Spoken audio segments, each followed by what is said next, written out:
coming back, and we're getting ready to start now at 7 o'clock. If you would please, well, wait a minute, before you rise, we're not going to say a prayer tonight. What we're going to do is talk about one of our fallen friends. Many of you know Mick DeRocher. Mick has been out in the audience there for the whole 6.5 years that we've been here. Mick was in the audience back when my dad was the mayor back in the 90s. And I thought I knew Mick until I went to his funeral on Saturday morning. And I learned a lot about the man. He's a great giver of himself to the community. A lot of volunteer work with Beam, a lot of volunteer work with Mission House. He used to serve every Thanksgiving, dinners to the less fortunate, and just a really, really tremendous man. So if you would please stand and join me in a moment of silence for the loss of our friend Mick DeRocher, and then we'll move on to the pledge.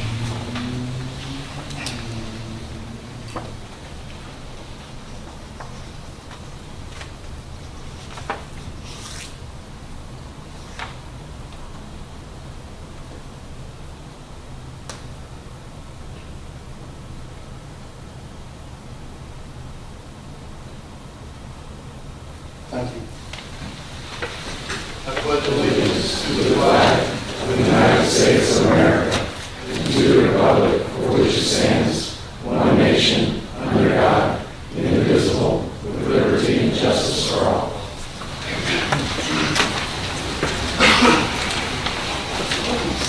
Call meeting order. Madam Clerk, will we now get a roll call, please? Councilmember Doherty. Here. Councilmember Dumont. Here. Councilmember Golding. Here. Councilmember Hoffman. Here. Councilmember Nichols. Here. Councilmember Vogelsang. Here. Mayor Lethal. Here. Agenda item 19091. I move that we approve the minutes of the council workshop held on June 3rd, 2019. Second. We have a motion and a second. Any discussion from the council? Seeing none, all in favor, please signify by saying aye. Aye. Any opposed? By your action, motion carries. Amendment 2, please. I move that we approve the minutes of the council briefing held on June 3rd, 2019. Second. We have a motion and a second. Any discussion from the council? Seeing none, all in favor, please signify by saying aye. Aye. Any opposed? By your action, motion carries. Number 93, please. I move that we approve the minutes of the regular council meeting held June 3rd, 2019. Second. We have a motion and a second. Any discussion from the council?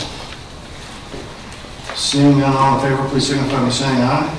Aye. Any opposed? By your action, motion carries. Announcements? Mr. Vogelsang? I had an opportunity to attend the introduction for new city councilmen in Jacksonville. Part of that was the ethics training. Some of my colleagues up here had an opportunity to attend as well. And I have to say that it was nice to have individuals whose focus of law was ethics and putting on that class and having a discussion. It was really refreshing discord, and there was a few things that were brought up by the ethics attorneys, and part of their job is to help facilitate a relationship and walking the line of our real jobs versus our elected official position, and that they are in constant contact with city councilors in what forms to file, walking them through that process, and then I guess soon to be Mr. Wilson, President Wilson, allowed them to use his example as something that they walked him through. He obviously is employed by the chamber, so he has consistent contact with city employees and members of the city through his employment. And the Ethics Commission in Jacksonville actually walked him through how to handle both his chamber life and his city council, now president life. And we really, in my 6.5 years, we've never had anything like that. I've never had any training like that. We don't have anybody to utilize to walk us through forms, to walk us through how to handle our personal lives and our personal businesses versus our regular lives and versus our lives up here. So I would ask the city manager if he could reach out to Jacksonville and see if we could have permission to utilize them as a resource and obtain opinions from the Jacksonville Ethics Commission from our perspective here. Because I know Mr. Doherty asked a question. We were always told, since we were elected by our city attorney here, that we couldn't talk to board members. It was a sunshine violation. They advised us at this meeting that that's not a sunshine violation. We're not sure why we were told that, but it is appropriate for us to talk to board members. It's not a violation of sunshine laws, but she gave a caveat of, hey, listen to your city attorney. I don't want to be in that predicament when our city attorney was giving us advice that clearly wasn't right. I like to be able to rely on the experts in that field, and I think the the Ethics Commission in Jacksonville provides us a resource to hopefully, if Jacksonville allows them to talk with us, but to provide us that information, they shouldn't have to give a caveat, hey, listen to your city attorney. So that's it was a very positive environment to be in. I had a really good time hearing the issues, but I also think it's an opportunity for us. I think it's a little late now that we've been on council this long, but hopefully people that run for office here and are elected here in Jacks Beach in the future will have a resource right from the get-go so that they can walk the line of professional life and elected official life. Thank you. Thank you, sir. Ms. Hoffman? Just wanted to say that I was able to attend an event at the Rhoda L. Martin Cultural Heritage Center on Saturday. It was a trailblazer event where they recognized 6 men in our community and the work that they had been doing in our community professionally, in public service, etc. And I know that several of my colleagues attended a similar event recognizing women in our community in May. I just want to say it was really well done, very well attended. But the good news is it sounds like the Rhoda L. Martin Center is going to be having hours where they're open to the public, where public can go in and see the Jacksonville Beach Elementary Schoolhouse. I believe it was on Thursdays and Saturdays. So keep an eye out for that. It's a really important part of our culture, history, and heritage. And it's great that they're at a point now where they'll be able to be open to the public. Thank you, ma'am. Ms. DeMont? Thank you. I just want to let everybody know, and there's a lot of people in here who already graduated from the Citizens Police Academy, but I got an email today saying they're recruiting for class number 43. Class begins on July 11th and it goes through October 3rd. It's every Thursday night from 6:30 to 9:30 at the police station. The cost is $25. And I know the mayor's done this in the past. Everybody who is a graduate of the Citizens Police Academy, can you raise your hand out there? Everybody who's not raising their hands, you want to do it. It's good. It's totally worth the $25. And the other piece is COs. I noticed that COs are tentatively scheduled to be planted starting at the county line, working its way north on June 21st. So June 21st to 27th is the county line to 16th South, and then after that, going north, I'm concerned, is South Park. So June 21st, the little oats are going in. Thanks. Thank you, ma'am. Ms. Dwelly? I wanted to mention that I attended the ethics class as well, and it definitely was a very good class. Carla Miller she's definitely very knowledgeable in that area, so I was glad to have the opportunity to do that. And I wanted to thank Mayor Latham for speaking at the Beaches Watch meeting, I think it was last week, and doing the presentation about the Florida legislative session for 2019, what happened and the things that impact our communities, especially with home rule. So that was very informative. Thank you for doing that. And then I also wanted to mention that one of our great employees, Kelsey Everly, who is our animal control officer, has resigned and she's going to be moving. And we're definitely going to miss her very much. And I just wanted to say thank you to Kelsey and recognize all the great work she's done, because she was our sole animal control officer for, I don't know, however many years she's been with us, and that's a lot. I mean, our community is a lot to deal with, and she dealt with it, of course, with the help of volunteers, but still, it's a lot of work, and she did a great job, and I just want to thank her for what she did, and I wish her well in her next endeavor, whatever that is going to be. Thank you, ma'am. Mr. Nichols? I actually attended the ethics training with the city of Jacksonville, and I thought it was great that they invited us to that, and I would also like to be able to potentially utilize them as a resource, and I appreciate the city moving forward with asking them if just get an agreement with them, at least ask them if we can do that. The other thing I did was I attended the Jacksonville Tree Commission. They were finalizing a pilot program where I think they went through about $200,000 planting trees, and I asked if it would be open to the city of Jacksonville Beach, and I believe it will, and I'd just like to have, they just got, I believe, approval for another $1.6 million in tree cleaning, and I'd like the city just to ask them just to make sure that we're allowed to participate in the program and get that information out to the citizens, the residents. Thank you, sir. Anybody else? Okay, thank you. Moving on to courtesy of the floor, I've got 3 cards tied to no agenda items. First one is Gary Paytow. Gary, if you come forward and give us your name and address, you'll have 3 minutes, sir. Thank you. Good evening. Gary Paytown, 725 Bon Air Circle, Jacks Beach, Florida.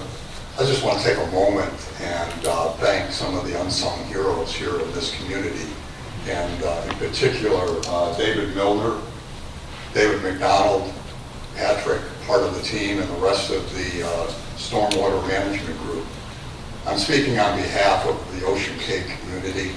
We worked very closely for the last several months with these folks to make sure that all of our stormwater pipes have been cleaned, videoed, and any other adjustments have been made in reference to the systems. It's been a phenomenal coordinated effort. It has benefited everybody in our community. The only thing we need now is a little bit more rain to fill up the ponds again that we had to drain down in order to make sure that we can get all this work done. But everything that was done by the city was greatly appreciated, and I really enjoyed working with them on a day-to-day basis to make this happen. So thank you very much.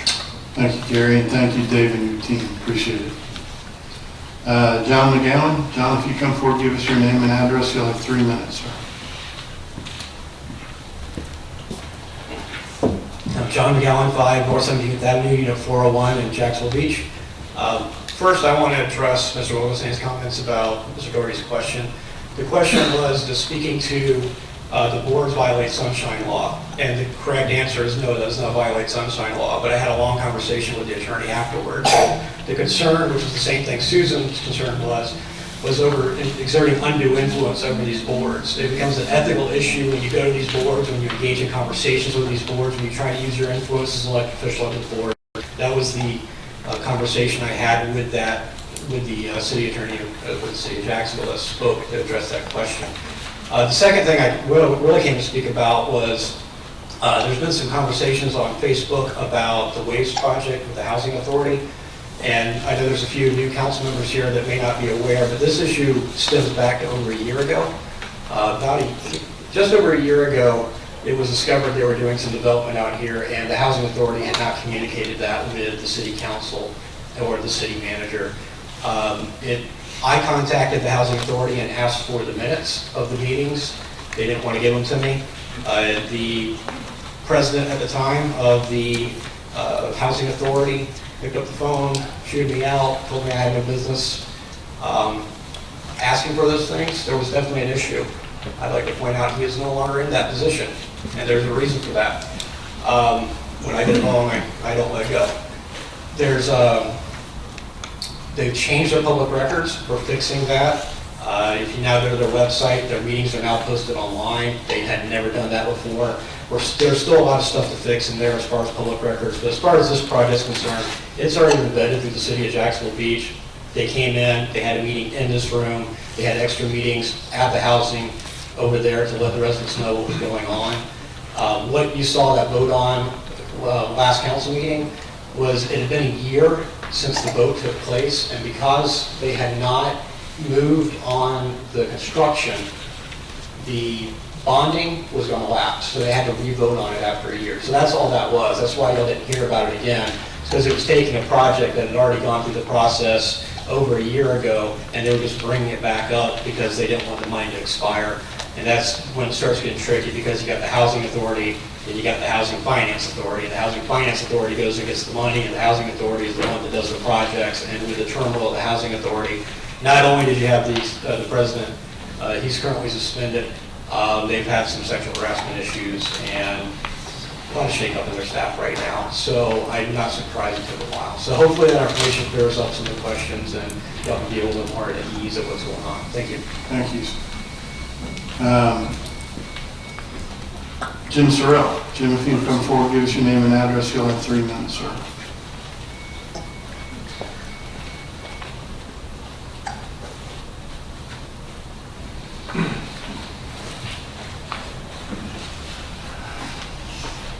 Jim Sorrell, 1410 Pine Road.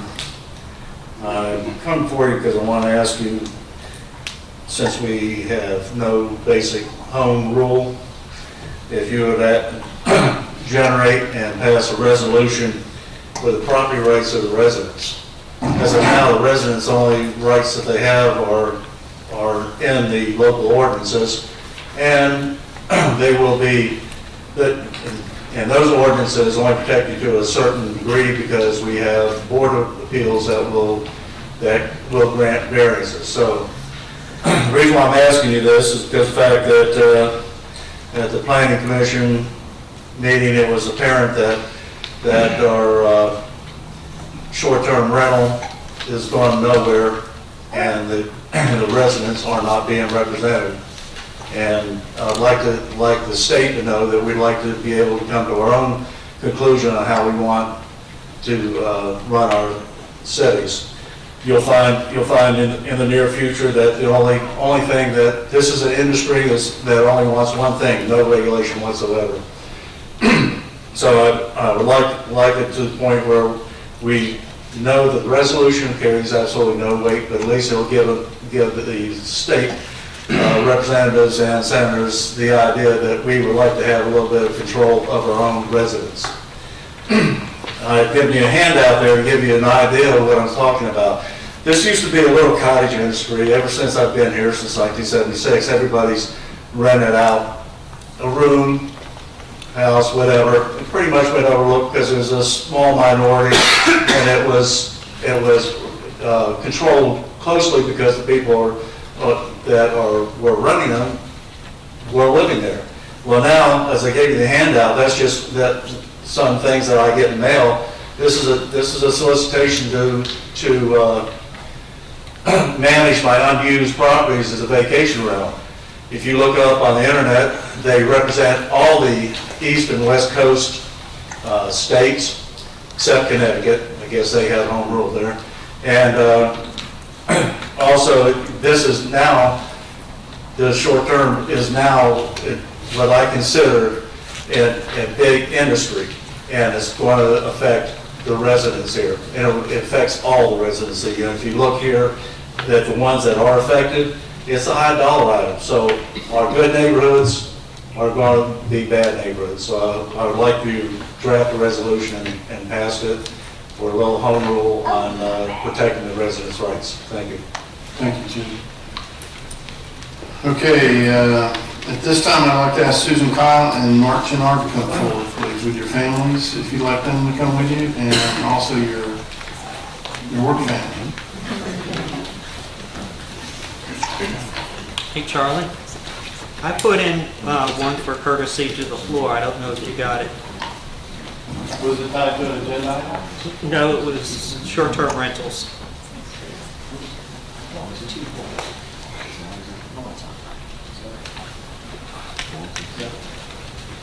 Let me finish this, Tony. Okay. Take care.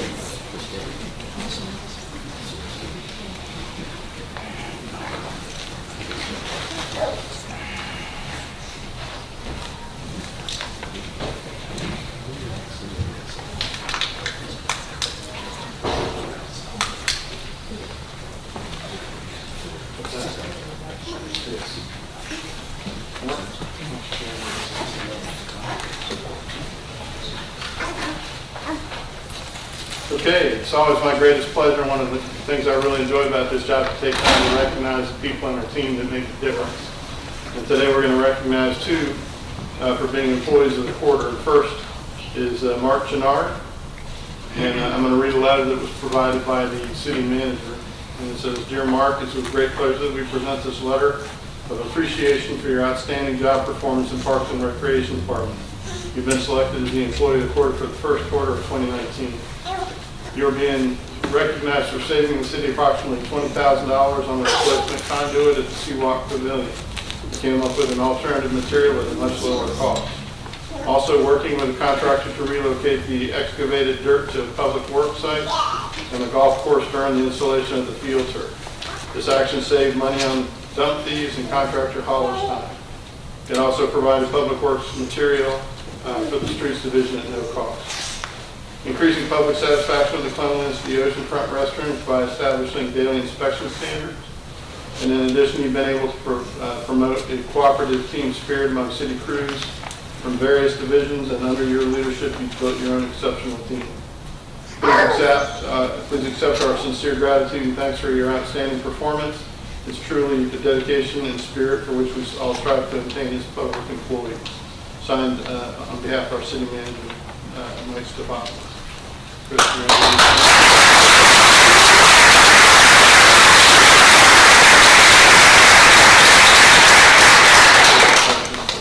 son, you got to meet as well.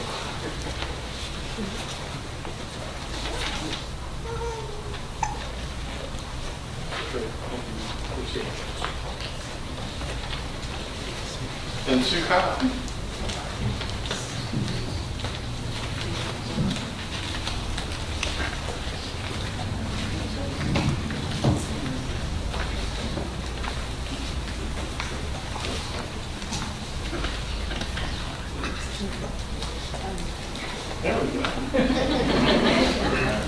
Dear Sue, it's with great pleasure that we present you this letter of appreciation for outstanding job performance in the finance department. You've been selected as an employee of the quarter for the first quarter of 2019. You're being recognized for going above and beyond while assisting an elderly customer who is having difficulty paying their bill by reaching out to other agencies to help resolve the customer's issue. Improving the training process for the utility billing department and training over 10 utility billing employees, and displaying excellent leadership qualities by boosting the self-esteem of team members and stepping up to take on more tasks to assist the department while remaining calm under pressure. Please accept our sincere gratitude and thanks for your outstanding performance. It truly exemplifies the dedication and spirit for which we all strive to attain as public employees. On behalf of Mike Stefopoulos, I wish you congratulations and thanks for all you do.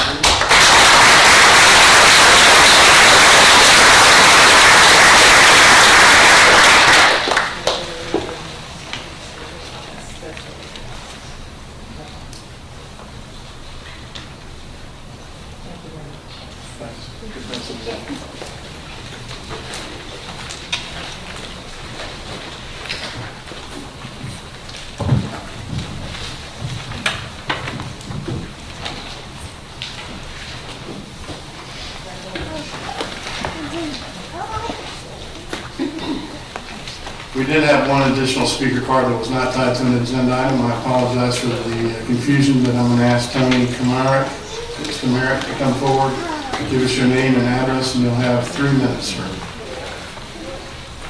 Thank you, Charlie. My name is Tony Kamarick. I live at 533 11th Avenue South, Jacksonville Beach. And I, too, have been personally affected by tearing down single-family homes on my street and building townhouses. And they become rentals. Short-term rentals mean vacation rentals, which is a business. Denise Gray is only putting down what is in writing what the Florida law states is clear and enforceable. The only objection to what was presented should be how to figure out occupancy. If you're running a vacation rental business, you must have a license from the Florida Department of Regulation. I went on the website today. There's less than 20. However, in previous meetings, I hear there's 400 in the area. If you're running a vacation rental business, you must have the proper tax receipts from the city, county, and local governments and pay bed taxes. If you're running a vacation rental business, you must have the proper life and safety. Install things like fire extinguishers, smoke detectors. If you're running a vacation rental business, you must have adequate parking. If you're running a vacation rental business, you must have information posted on the property so out-of-town renters know where to park, contact phone numbers for police, fire, and information on quiet times. These are all common sense items that Denise Gray put in there. And also note, there is a vested right clause in the new ordinance. If you want to rent your house for TPC or something, you can do it 3 times a year. You don't need a license. If you are renting a room out for, transient visitors. There's no license needed. What I'm asking is to support the people who live in Jacksonville Beach, not just the investors and real estate agents. Denise Gray has a point. She wrote this ordinance so well. No wonder why agents and investors are mad. They have not been following the rules. In addition, this is about home rule, because they try to overturn some of the cities on the home rule. My main comment will be, what type of place do you want Jacksonville Beach to be in the future? Do you want Jacksonville Beach to be one big commercial zone with lodging and residential areas and a transient population like Daytona Beach? Or do you want to improve the quality of life for all residents here? Neptune Beach, Atlantic Beach has rental rules, and why can't we? So I'm suggesting to support Denise Gray. Let's get something on the books, because if we don't do it this year, next year, the state of Florida could override, because you have to have something for home rule. Thank you. I'm going to just comment on this for a minute because I've been directly involved with it for the past several months. We, in fact, have been working very hard and diligently with the legislature. We've had a couple of town hall meetings with some of the residences that were impacted by this locally in a negative way. And we invited Aaron Bean, Senator Aaron Bean, and Representative Court Bird to hold a town hall meeting here with the residents, and we met again to talk about those issues. We had a bill sponsor, Jamie Grant, Representative Jamie Grant filed a bill that went before the legislature and couldn't quite get through committee. We were against that bill, and we fought against that bill because, quite frankly, Jim and Tony, half the bills that come out of Tallahassee now start with prevent local government from. And that's what we're evolving to, and that's why home rule is so important. We're fighting home rule every single day. Now, when the Planning Commission agreed not to hear this, they didn't poo-poo it. They delayed it until we finish our workshop. They want us to have our workshop first. Our ambition, we provided language to Representative Grant, the city of Jacksonville Beach, and Denise, right here next to me, helped provide some language to basically get the bill TP'd last year so that it didn't come forward and get approved. One of the problems is we've got 85% of the home short-term rentals are in 11 counties. So the other counties have no dog in the fight. And so we're fighting against a very powerful lobby. It's not a lack of any effort on our part up here on the dais. It's not a lack of effort in our attorneys or our staff. It's a very powerful lobby, and there's only a few counties, which quite frankly are the coastal counties and Disney, are the two areas where this is happening. We're not done. We're going to continue to fight. We're going to continue to provide language and work hard to make sure that we do the right thing for the people of Jacksonville Beach. So it sounded from both of your comments like you thought maybe we were just sweeping it away till next year. That's not the case. The legislative session starts in January next year. Committee start as early as late August. So we're trying to put some language together so that we can be there at committee when the first committees roll out.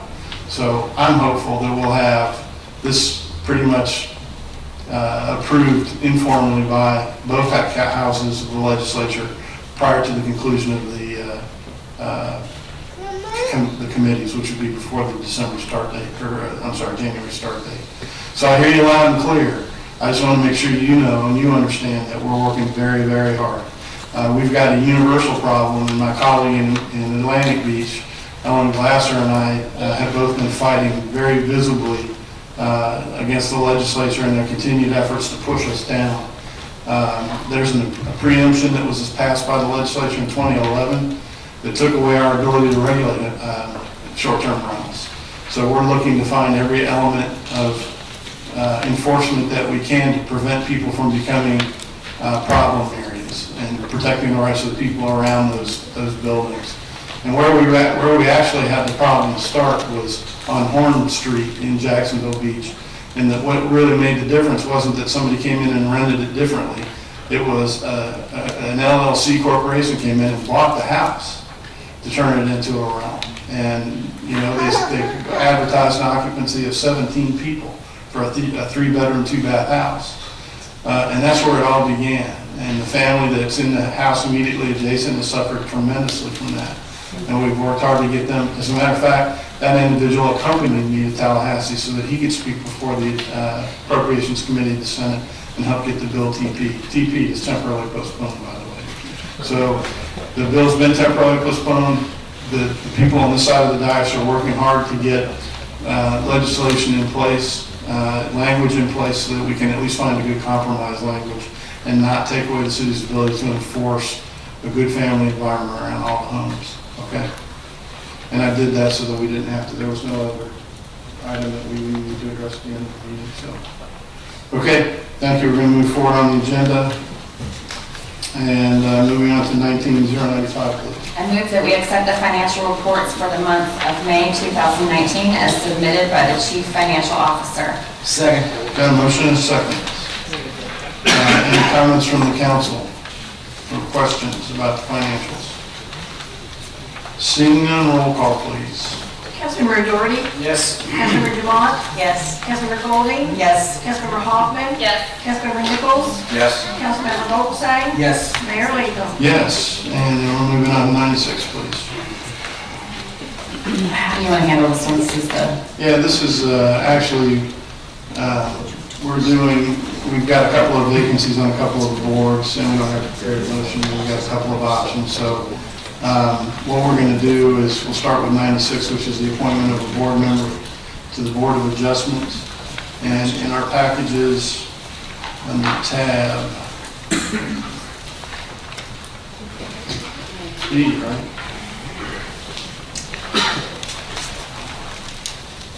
Under the tab B, there's a very inclusive package that lists a letter with a recommendation, a few people that have applied. And actually also, I think it was the clerk's office, did you put this summary together?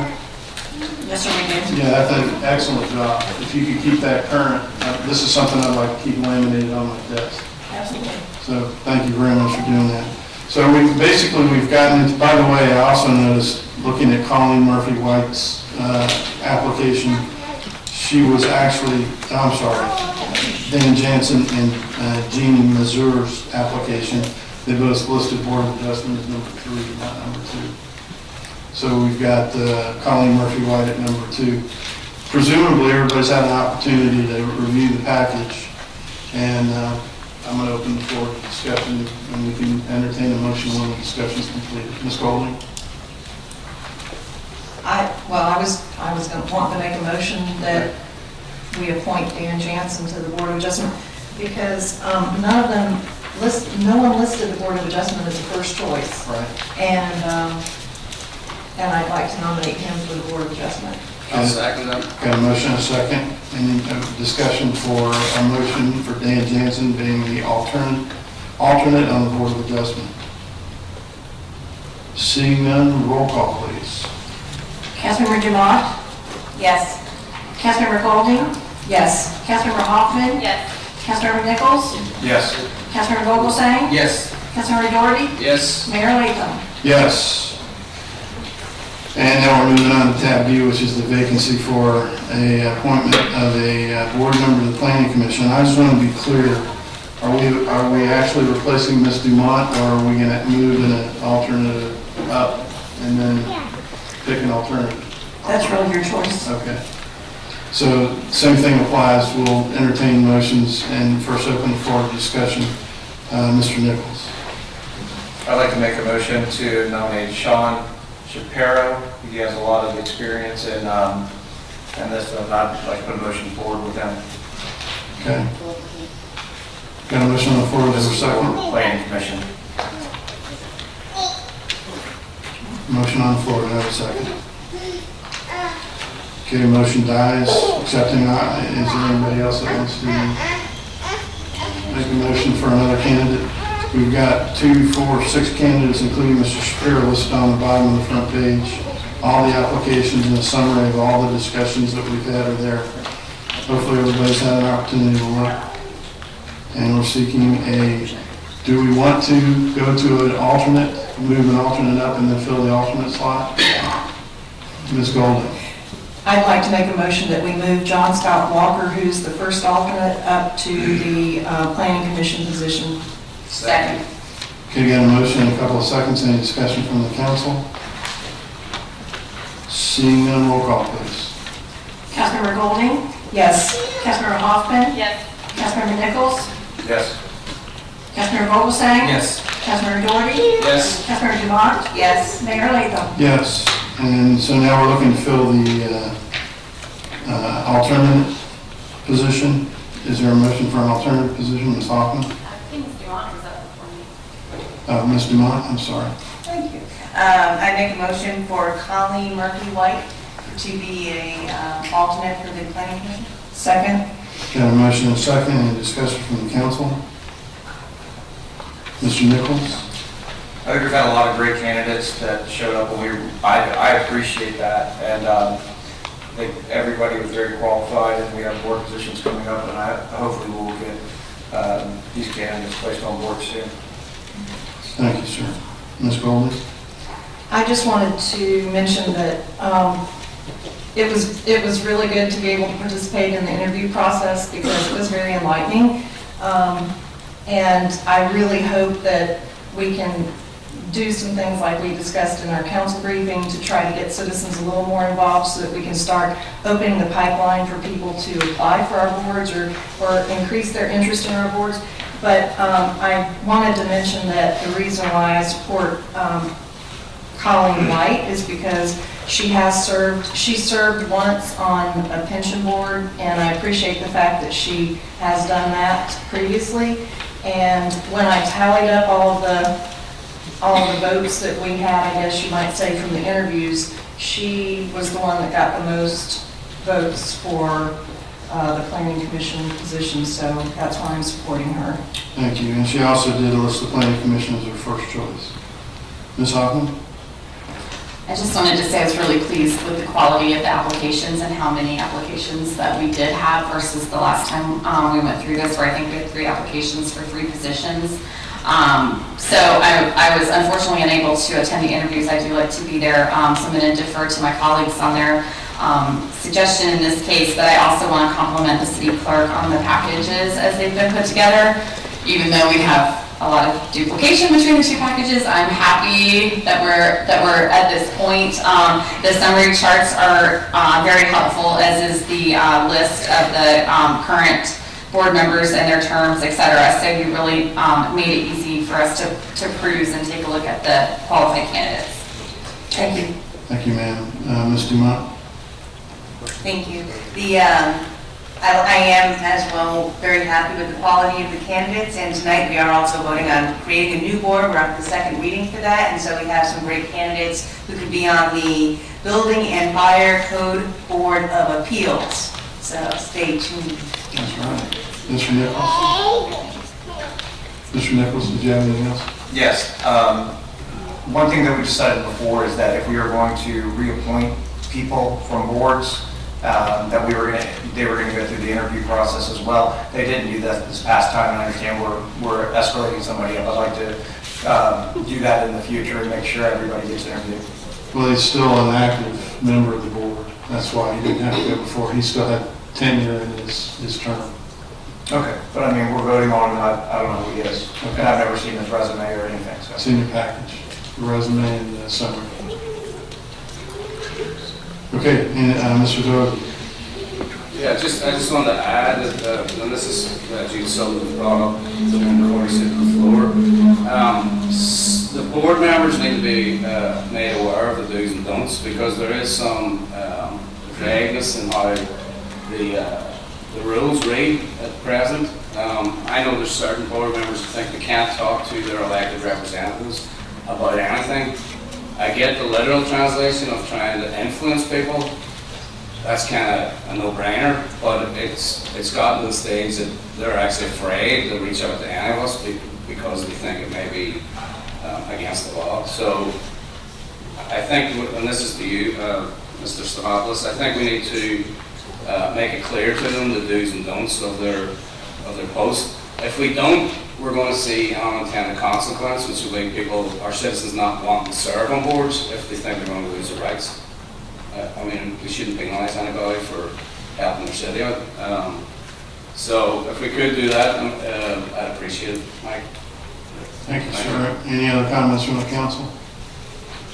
Okay, and the motion on the floor is for Colleen Murphy-White, correct? Okay, Madam Clerk, will you roll call, please? Councilmember Hoffman? Yes. Councilmember Nichols? No. Councilmember Vogelsang? Yes. Councilmember Doherty? Yes. Councilmember Demott? Yes. Councilmember Golding? Yes. Mayor Latham? Yes, and we're moving on to agenda item 99, and I'm sorry, 98. And I'm going to ask the city manager to introduce this agenda item.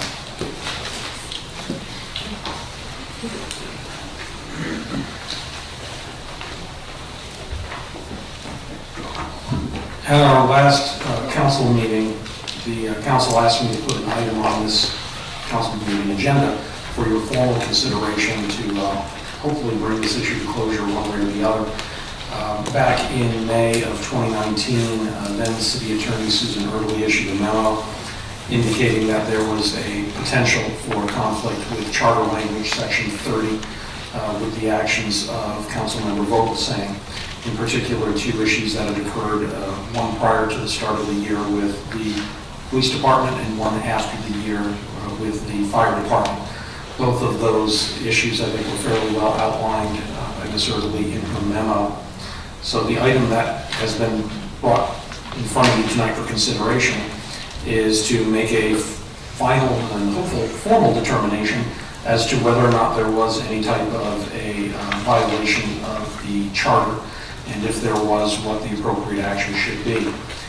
Just to reiterate what I think has been told to this council over the course of several meetings, is that only this elected body has the authority to make interpretations and make final decisions with regards to the charter language as it reads. With that being said, there are actually two motions that are presented to you tonight for consideration. The first motion would basically determine that there was no violation of the city charter, and the second motion would determine that there was a violation of the charter with the appropriate action to be determined by this council. With that being said, this is your item with which you would make your motions and move forward accordingly. Okay, thank you, sir. Mr. Vogelsang? I'm going to hand out a handout that I'd like everybody to take a look at for discussion purposes today. Regarding this exact issue. Obviously, we elected to send the discussions that I had to the Ethics Commission for review, which I was happy with and supportive of, so I can get an attorney with ethics experience to determine whether there was a violation in any of my communication, which I'm confident there won't be any. But like Ms. Dumont pointed out at the last meeting, the charter issue is for you guys to decide. So hopefully the handout will put this issue to bed. Normally, in looking at case law, especially on ethics issues, you don't find something this on point. But fortunate for me, and being in the position that I am in as an attorney, I have access to resources to be able to look up case law such as ethics opinions. And this is an opinion out of Pembroke Pines regarding Mr. Flanagan, who was a part of their government. And he, consequently, it was the same issue. He had sought the permit process and was having contact with city employees regarding a personal permit. Their city charter language is the exact same as ours. I've highlighted it for you. What Ms. Early cited to in her memo is the highlighted portion that she thinks or advocated, I guess, that it thought it was a charter violation, which the bottom, the Ethics Commission is quoted, the entire thing is a quote from the ethics opinion. There's nothing that prohibits me from contacting city employees, and this is the Ethics Commission review of this charter language. Based on my resources, I'm fortunate to be able to provide this to you guys. Absent me being able to provide this, I have some concerns that this council would have been misled into voting that there was a charter violation. Like, this is simple research, legal research that was done, and I'm fortunate to be able to present this to you because you're operating off one-sided story of a memo who I guess didn't take the time to do this, and it's would have been misleading. So I'm fortunate to be able to present this to you guys.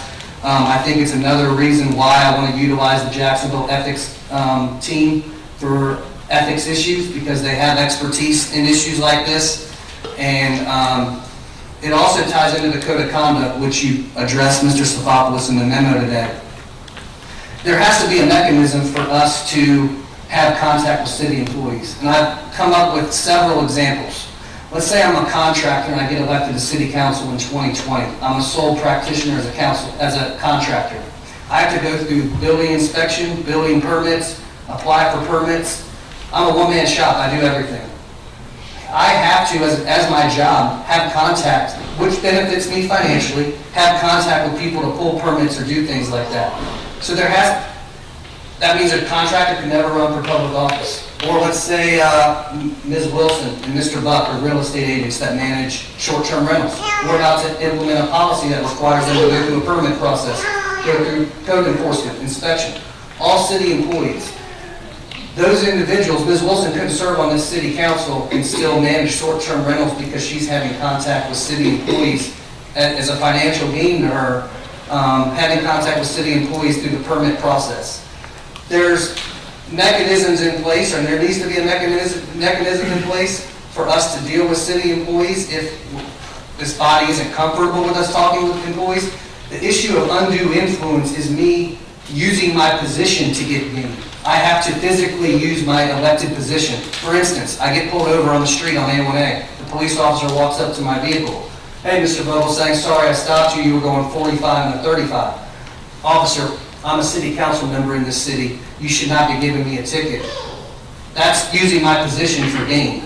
Me having a conversation in the course of my scope as a private attorney or as a real estate agent or as anybody else is not using my position for gain. And that is where this ethics opinion revolves around. That's what the discussion's all about. That's what's going to come out in the discussions on the ethics side that this body sent. So I think it's appropriate to keep the conversation tailored toward the charter. But the code of conduct issue that Mr. Stefopoulos brings up, I think it warrants a discussion down the road of how to deal with those issues or how we want to deal with these issues. Do I reach out to Mr. Stefopoulos in order to have a conversation with the employee, or reach out to the chief to have a conversation with the employee? All of those could be discussed, but just to say it's a charter violation to have contact with a city employee was very troubling. So I'm happy to be able to present this to you guys and put this issue to bed, and then we can address all the code of conduct issues on how we handle things going forward in the future at some other time. But thank you, Mayor. Okay. Any other? Ms. Golden? I just had a question, because a point of clarification, because it appears to me that this ethics opinion is regarding, I believe, a permit, something he was doing, I guess, personally for his property or whatever. And so I guess my question is, in your particular instance, you were doing your job and talking to a police officer directly, in your job. So it just feels a little different to me than this, I guess, is the only thing I'd like some clarification on. I communicate with police officers on regular issues. That's part of my employment. I'm not using my position when I communicate with them. I'm not calling them as a city councilman. So you can have discussions with city employees. That's on personal issues. That's what this opinion talks about. There's nothing that expressly prohibits that in our charter. There's nothing that expressly prohibits that in ethics laws. So it's using your position as a council member for influence. That's where the problem is. And there's a law that's in place for that particular issue. And I would never do that, nor is it alleged anywhere in the memo that I did that. So, but for purposes of the charter discussion, it's not a violation. And the Pembroke Pines has the exact same language that we have. And the issue would be whether or not we can talk to city employees. That's what you're deciding, because that's what was alleged. I shouldn't have contact with city employees on a private matter. The charter says I can't. That opinion says otherwise. So regardless of what I said, what I talked to that police officer about, this body, and with my support, referred it to the Ethics Commission. We're going to get into that. So what this discussion should be is whether or not it's appropriate for us to contact city employees, and whether the charter says I can't. I'm saying it's pretty clear on its face. charter doesn't say we can't talk to city employees. Go ahead, follow up. But in this particular instance, you were asking a city employee if they would potentially change the charges. And so, that's more than just asking a question, I guess. So to me, it kind of starts to work its way towards directing a city employee, I guess, So is you're my getting into the concern. discussion of what I had, and I disagree completely with what's put in that memo, and that's why we sent it to the Ethics Commission. So that doesn't need, the issue is whether it's a violation of the charter for me to talk to a city employee. That's what the issue is. I didn't order, there was no allegations that I ordered the employee to do anything. It was a discussion that I had with that employee on an issue, and it was to get his opinion. And it's been clear, the memo doesn't even say otherwise. Okay, Mr. Doherty? Thank you. Yeah, when the opinion came out, I got frustrated because Miss Early wasn't here, and I'm still frustrated because she's not here because I did have questions for her. Does she work for the city now or not, the city manager? She is technically no longer the city attorney. She's not assuming any new work for the city. She is just wrapping up a handful of items I believe that is still on her plate. But at this point, we're deferring all new issues to Ms. May. So I couldn't ask Miss May about something that Miss Early did? You could ask her. I'm Well, not sure. I don't think it's fair. No, I don't think it is, yeah. It's not fair to put her in that position. So without Miss Early here, I don't want to table this because I think we need to put it to bed. But, it would have helped if she could have been here because I do have questions. Specifically why she banked the first alleged infraction until a second one occurred. Is it not her duty to report each and every infraction that she sees as an infraction?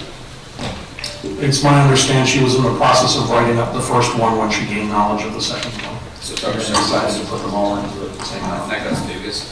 Anyway, I'll say, sorry, go Hold on. on a second, let's stay focused on the key. We'll probably just- Well, yeah, we could get into these particulars, but unless she's here, I guess we'll not know.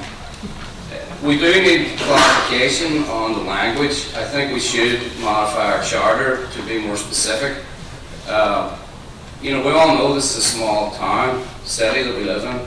It's almost impossible not to communicate with people who work for the city or families of people who work for the city. Now, the literal interpretation is obviously not adequate because it does specifically mention the difference between inquiries and orders, or to simplify it, asking questions or directing people.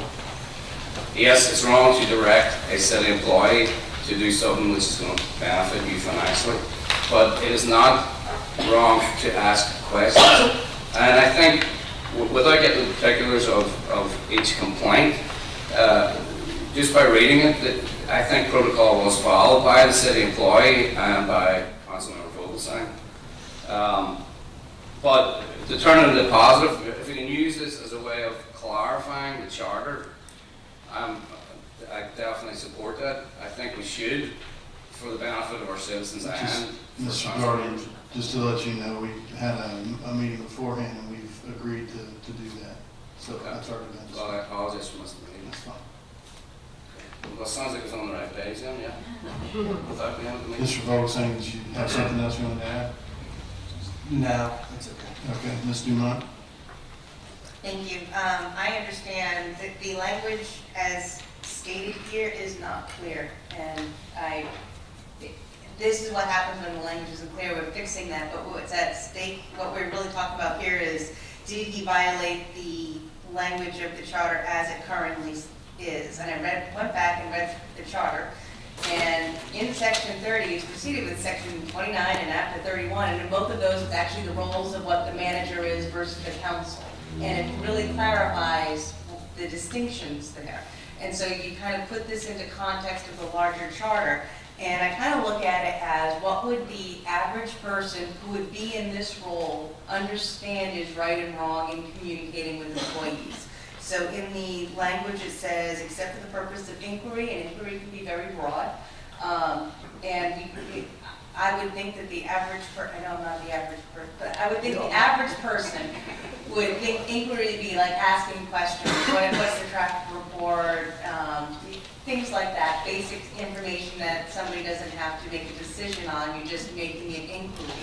The next line says that shall deal with the administrative service. You look at the administrative service, what Mr. Bolsang asked the officer to do was an administrative function of reducing a charge from a felony to a misdemeanor. And I think at that point, that type of an ask moves it over from an inquiry into something else. Now, he didn't say, do you know who I am, and this is what I want you to do, but we walk around with this, we can't hide from it. We are council members, and it's a known entity in the person who's making the decision's head. Right or wrong, that's just kind of how it is. I would think that, I don't think he violated the charge to the point where it shall be a misdemeanor conviction and forfeit office or anything like that. I don't think it's anything that severe. I do think it's something that needs to be addressed as something of a sanction, a slap on the wrist, to just say, be good, and we are going to clarify this with what can and cannot be done by city council members with regard to administrative employees. So I make a motion that we censure Councilmember Vogelsang, and that's what it would be. It's just a censure. It's not removal. It's not a fine. It's nothing else. Just that we censure him with regard to violating Section 30 of Jacksonville Beach City Charter. Mr. Doherty? Oh, I'm sorry, we got a motion on the floor. Is there a second? Second. Got a motion and a second. Open the floor for discussion. Mr. Doherty? I didn't have a discussion on the motion. Okay. Something else. I'll turn the light off. Does anybody else want to open a discussion about the motion? Madam Clerk, roll call, please, on the motion. Councilmember Nichols. No. Councilmember Vogelsang. Abstain. Councilmember Doherty. No. Councilmember Demott. Yes. Councilmember Golding. Yes. Councilmember Hoffman. No. Mayor Latham. Yes, and so the motion fails. Is there any other discussion or any other motions that want to, Mr. Doherty?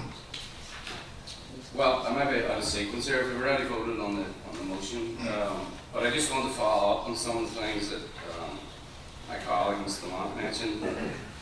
We're just talking about 30, not 29 or 31, and I understand what you're saying, to look at it holistically, but for members of the public, they don't have the time to do that. So we're discussing specifically Section 30. And you're right about perception. We were all at that ethics training in Jacksonville, and I think 12% of the nation trust their government. So there's probably 8% still believe that Elvis is alive. So we do not have public confidence anyway, regardless of our actions. That's just the perception. That's how modern politics is viewed in this country.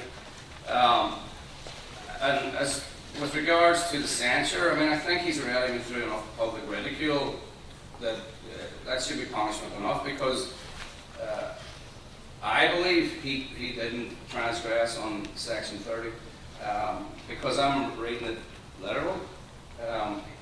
He didn't order anybody to do anything. He did ask a question, and the officer did not change his opinion based on Phil's question. That's in black and white. That was in the initial report. He asked him to change the charges. The officer said no. End of story. He didn't come and say, well, I'm going to take your pension off you, or I'm this or I'm that. That's his prerogative as a private citizen. And we could go through every profession. We could, teachers teaching public employees, or me serving them alcohol, or Christine giving them tours of the museum. We would have to, if we're going to be 100% clear, we would have to deal with every specific or every potential ramification. What if A and B equals C? We have to put it in some type of equation to make it literal, and we can't do that.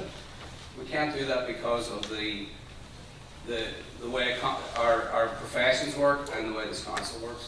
So we need to clear the language up. We go back to Mr. Goldsang. I adamantly believe he did not compromise our section 30 the way it's written now. That's all I say. Ms. Golden? I'd like to add that I did speak with Chief Dooley because I wanted to just ask him about the situation. And Chief Dooley did say that he spoke with Councilman Vogelsang and explained that you know, he shouldn't have gone to the officer, he should have gone through the city manager first or something like that, I believe is what Chief Dooley said. And the memo mentions that Chief Dooley communicated with me that he spoke with Councilman Vogelsang, he apologized for his actions and assured the chief that it would not happen again. I guess my feeling is this, that I think what needs to happen going forward for all of us, regardless of what the issue is, I think we need to go through the city manager first. And if we do that, then we're okay. And you know, so in your particular case, you know, next time you need to talk to the police officer, just go through the city manager, and I think everything will be fine. And that was the discussion that I had with Mr. Chief Dooley.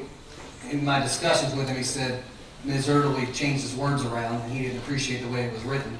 But my apology to Chief Dooley was, he said, next time, just to avoid all of this, come to me. And I said, that's what I said, sorry, I'll come to you directly next time.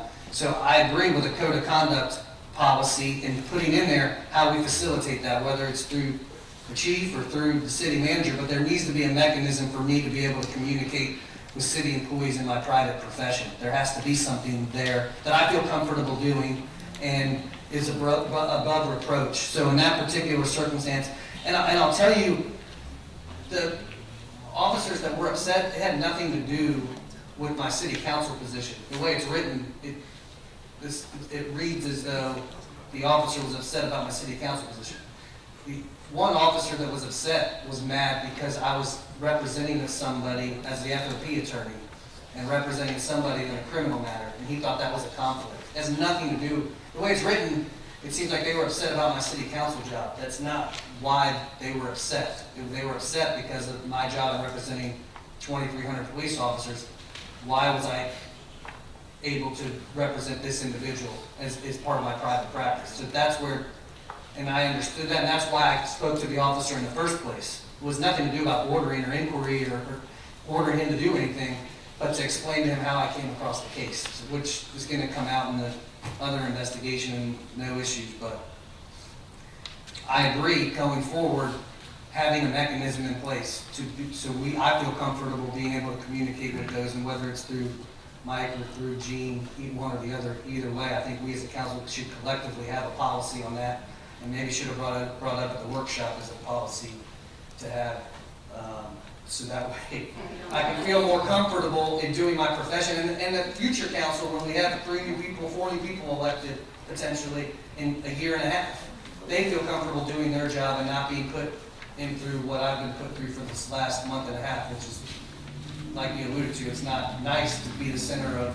this discussion, but I am happy that now we've had the discussion so I can have an idea of what to do in the future. Because, like I talked about in the announcements, I've never been provided any training with regard to how we maneuver in this private world versus the elected official world until 2 weeks ago, 3 weeks ago. So, but I appreciate the discussion. I'm just going to throw my 2 cents in here, and the way the charter was written, it was very clear that it's old language, and in some cases, you know, some people would interpret it as being not applicable. You know, based off my own review and my discussion with the city attorney, the then city attorney, it seemed to me that the charter violation isn't something that we should focus on.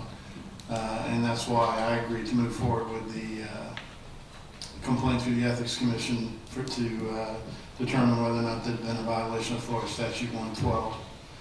But I just have to be really honest. The one thing I have a concern is if any attorney other than you had gone through a couple of policemen that I think 4 policemen it took to get this guy under control. And any other attorney that wasn't a city council member came up and asked the arresting police officers, would you consider taking this down to a misdemeanor? With almost certainty, I can say that they would probably say, not only no, but hell no. The virtue of the fact that you're a council member, I don't think they're going to have that same type of motive. Now, I'm not claiming that makes you guilty of anything. I'm just saying that we deal with not just the wrongdoing, but the perception of the wrongdoing. And that's what I think, my interpretation of what Ms. Dumont was trying to bring forward with her recommendation for censure. All that being said, did you have a response? The only thing I would say is this gentleman was a 10-year, well-decorated military individual who was here on an assignment, and the officer that charged him was a military veteran as well. So I would just want you to know that it wasn't like, and he has never been arrested, obviously, never been in any trouble, and got into this particular issue of public intoxication. So it wasn't, when I'm not, the background of the individual is why it happened, and that there's nothing beyond that. None of that was put forward for your consideration, but I just want you to know that that's what was expressed. Well, I'll tell you that as a former naval officer with a TSSCI clearance, I walked into situations with college buddies where people got a little bit out of control, and I turned out and walked my little happy butt out and got in a car and drove away because I wasn't going to jeopardize my clearance. And with all due respect, I mean, that's what most people with TSSCI clearance, and I think that's what you said this, or somebody had said this gentleman was seeking a higher level clearance. So, I mean, I hear what you're saying, but the responsible thing would have been to turn around and walk away.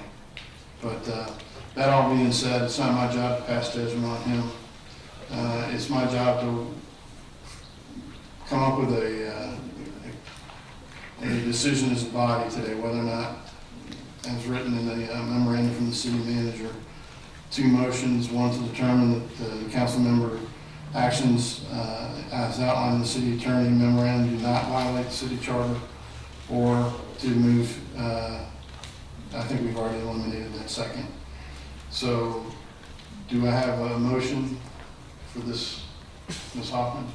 I move to determine that Councilmember Vogelsang's actions as outlined in the city attorney's May 3rd, 2019 memorandum do not violate the city charter.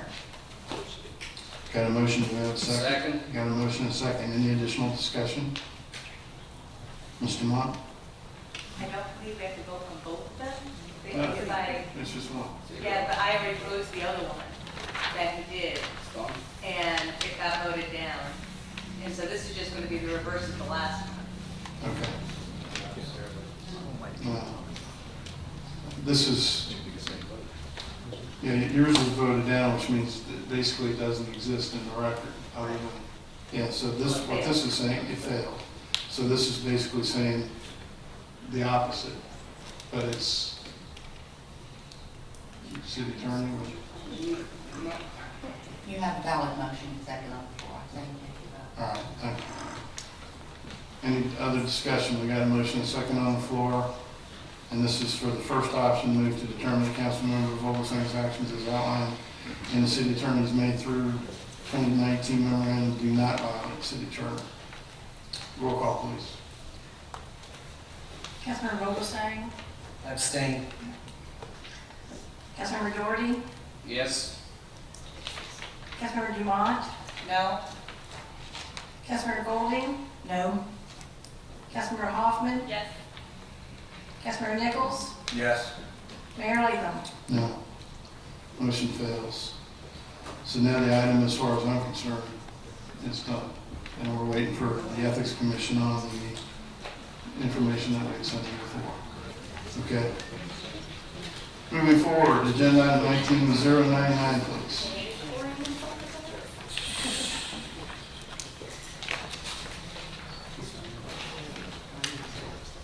Oh, Mr.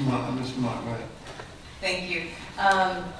The tie vote just means that the motion fails, not that it's dead. So if this one failed, then he is guilty. No, ma'am. Okay, so This is, no, yours failed as well, it didn't make. Right. It just means to a deadlock on your Okay. decision. Just want to clarify And the that. issue is dead. Okay, so, Not the vote, not that thank you. issue is dead. Okay. Moving on to agenda item 99, please. A fun one. I move that we award bid number 1819-10 chlorine and sulfur dioxide 12 months requirement to Allied Universal Corporation. Second. Got a motion and a second. Mr. Stefopoulos. This is the purchase of chemicals for use in our water and wastewater treatment systems. Fairly straightforward. It is a 12-month purchase of chemicals. If you have any questions, Public Works Director Miller is here to answer them. Ms. Golden. I just want to say I took a tour of the wastewater treatment plant, and I learned why we need this. So I am in strong support of this item. Yes, my nose told me. Thank you for that enlightening. Any other comments from the council? Seeing none, roll call, please. Councilmember Doherty? Yes. Councilmember Jamont? Yes. Councilmember Golding? Yes. Councilmember Hoffman? Yes. Councilmember Nichols? Yes. Councilmember Vogelsang? Yes. Mayor Latham? Yes. On to 100, please. I move that we award bid number 1819-13 general contract for modifications to Butler Substation to the lowest responsive responsible bidder, J.L. Malone Contracting LLC. Second. Got a motion and a second. Mr. Stefopoulos. Here to speak briefly on the project and what it entails is Beaches Energy Services Director Alan Putnam. I'm Director of Beaches Energy. This substation was placed in service about 1992. Generally, you replace this type of equipment about every 20 to 30 years. This will be the first substation that we've been able to do this and get back on track. So it's been something that's been in the works since I arrived here, getting all our substations up to par. And this will keep us on track with this particular substation. Thanks, Alan. Any Any questions? Ms. Golden. Sorry. Mr. Putnam, the bids were like vastly different. Like the highest bid was double the lowest bid. Why is there such a vast difference? You know, we're not allowed to discuss that with the bidders at the time, so J.L. Malone did say that they were concerned that they were a bit lower, but that's my job, is to get the lowest possible price for the city. And they have done good work for us at Quantum Substation, same contract. Okay, thank you. Mr. Doherty. That's what I was going to ask, whether they'd done work previous to this, because I was alarmed by the difference in price also. Sometimes the lowest normally doesn't necessarily mean it's going to be the best. But as you noted, they've done work for you before, and have you had any issues with like time frame, or was there any problems involved with that? We've had no issues with them. Quantum Substation was a much bigger project, and this one is pretty much a total rebuild and adding a new transformer, so they've been on track, on budget, so. Yeah, thank you. Any other comments from council? Seeing none, roll call, please. Councilmember Jamont? Yes. Councilmember Golding? Yes. Councilmember Hoffman? Yes. Councilmember Nichols? Yes. Councilmember Vogelsang? Yes. Councilmember Doherty? Yes. Mayor Latham? Yes.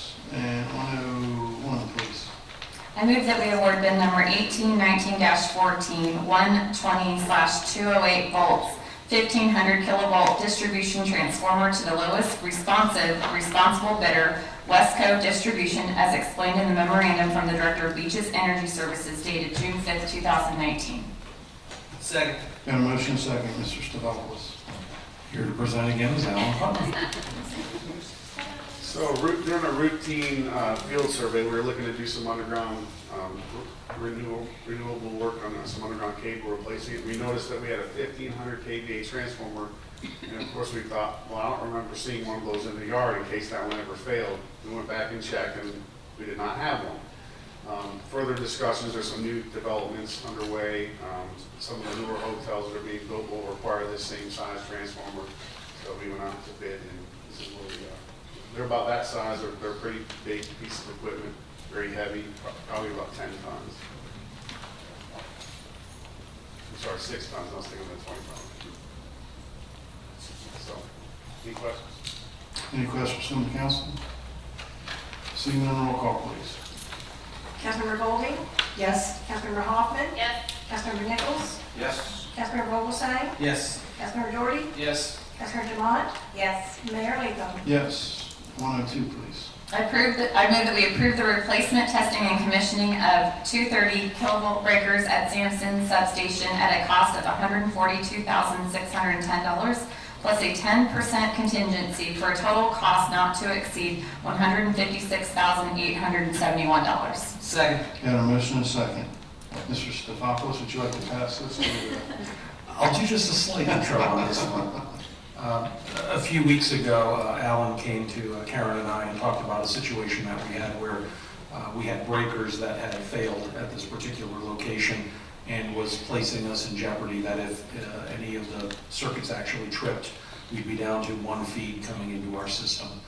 So the emergency authorization was given at that time to go ahead and proceed with the purchase of the replacement breakers, and now we're looking at wrapping up the project with their installation. Here to talk about it a little more is Alan. Public Director of Beaches Energy. As you recall, last spring and summer, we experienced failures on all three of those transformers. We did all the work last summer to repair those. These three breakers were placed in service when Sampston was placed in service back in 1982. They're beyond repair. Not 1932. I don't know how they got past that. Well, we got our money's worth. Weekend of April 29th, the one failed, and then a few weeks later, they both failed. It was on a weekend, and these are the lines that go to FPL. This is our primary feed from the south end. If we had lost this, we'd be totally relying on JA's system from the north. FPL wouldn't be very happy about this as well. It puts an extra strain on their bulk system. So the issue was all three of the compressors in these units failed, and so we've had to actually bring in an industrial sized compressor. So if they did trip and close, we would have to pump them back up and manually close them back in. So there was a workaround, but the contractor arrived on site this morning. It'll take about a week per breaker, with the first two on the bottom, and then the third one will be replaced during the normal replacement next fiscal year. Is there any questions? Questions from the council? Thanks, Alan. Seeing none, roll call, please. Councilmember Hoffman? Yes. Councilmember Nichols? Yes. Councilmember Vogelsang? Yes. Councilmember Doherty? Yes. Councilmember Demott? Yes. Councilmember Golding? Yes. Mayor Latham? Yes. 103, please. I move that we approve the purchase of a Trimax Snake Mower 320 from Global Turf for $34,504.55 as the sole source provider for Trimax mowing systems. Second. And a motion and a second. Mr. Stefopoulos. Yes, Trevor Hughes, our golf course superintendent, is going to present this particular item. And we figured we'd let him present it since he was our last employee of the court. With that, Mr. Hughes. Trevor Hughes, golf superintendent, Jackson Beach Golf Club. So I'm sorry. Here's what we're wanting to replace. This machine, it's approximately 2014. It's not incredibly old, but as you will see, there's a ton of moving parts. It's tons of belts and pulleys, and it's just become highly unreliable. This particular piece of equipment mows the majority of our golf course. Our golf course is 85 acres. This piece of equipment here moves right at 60 acres of it. It's just gotten to the point where it's just frustrating. Here you can see our guys are fixing it. Why we need to replace it? It's no longer reliable. There's too much downtime. It's not easily maintained. It damages turf when these belts lock up, these tires lock up. It stands decks on its end. It's just not very efficient. Here's some of the issues. Here's some of the examples on the left. Turf damage from wheels locking up. Again, the constant maintenance. One of my biggest issues on the golf course is obviously labor. We have a small labor force. We have a lot. So right here you'll see there's two guys fixing this one piece of machine. To get to these belts, there's probably a dozen belts on it. You got to take the majority of them off to replace one. It just ties guys up. It ties my labor up. It makes it not efficient. You'll see it's not right here. Right here, you'll see it's not able to mow our lake banks all the way down. So all this has to be string trimmed. I'll have another picture for you here in a second. So why now? I get that this isn't part of our normal purchasing process through our capital. The biggest reason we're coming to you now is last summer the golf course was closed. We didn't use it. It sat in. We were in a minimal maintenance. The bulk of our staff was doing construction and growing. We had one person mowing. They were on a smaller unit. So I didn't realize it was an issue until late. We mowed with this piece of equipment, maybe twice before we opened. We opened in November. It didn't get used all winter. We tried to go in this winter, trying to recondition it, tried to get it where it was usable. We just got to the place where we couldn't get to a permanent solution. This mower also is in the industry known to be a lemon. It's known to be a failed design. So what are we wanting to purchase? This is the Trimex Snake. If you look at this thing, it is very solid. It doesn't have all the moving belts and pulleys. It's all fixed shaft. So why is this the best unit? It's a simple design. It's less moving parts. It's highly dependable. It's got a proven history. This is one of the few pieces of equipment that actually comes with a 3-year warranty, not just a 1-year warranty like most have. It's going to be an extreme labor saving. Right now it takes me 12 labor hours with 0 golfers to get around the golf course to mow. I'm hoping this will get it down to 8. Also, you'll see that all the lake banks, and I'll show you on this next picture. Our lake banks, we have 12,000 linear feet of lake banks. That's 2.3 miles of lake banks that we send guys down with string trimmers to do this. It takes 2 days. With this machine, you'll see with its roller, we can overhang. We're able to maintain all those issues and avoid snakes, avoid string trimming. It's also extremely versatile. This machine has been one of the most versatile ones. You can actually lower the height all the way down to 3/8 of an inch. It helps with aerification. It helps clean up everything. This machine will be in service a minimum of 10 years.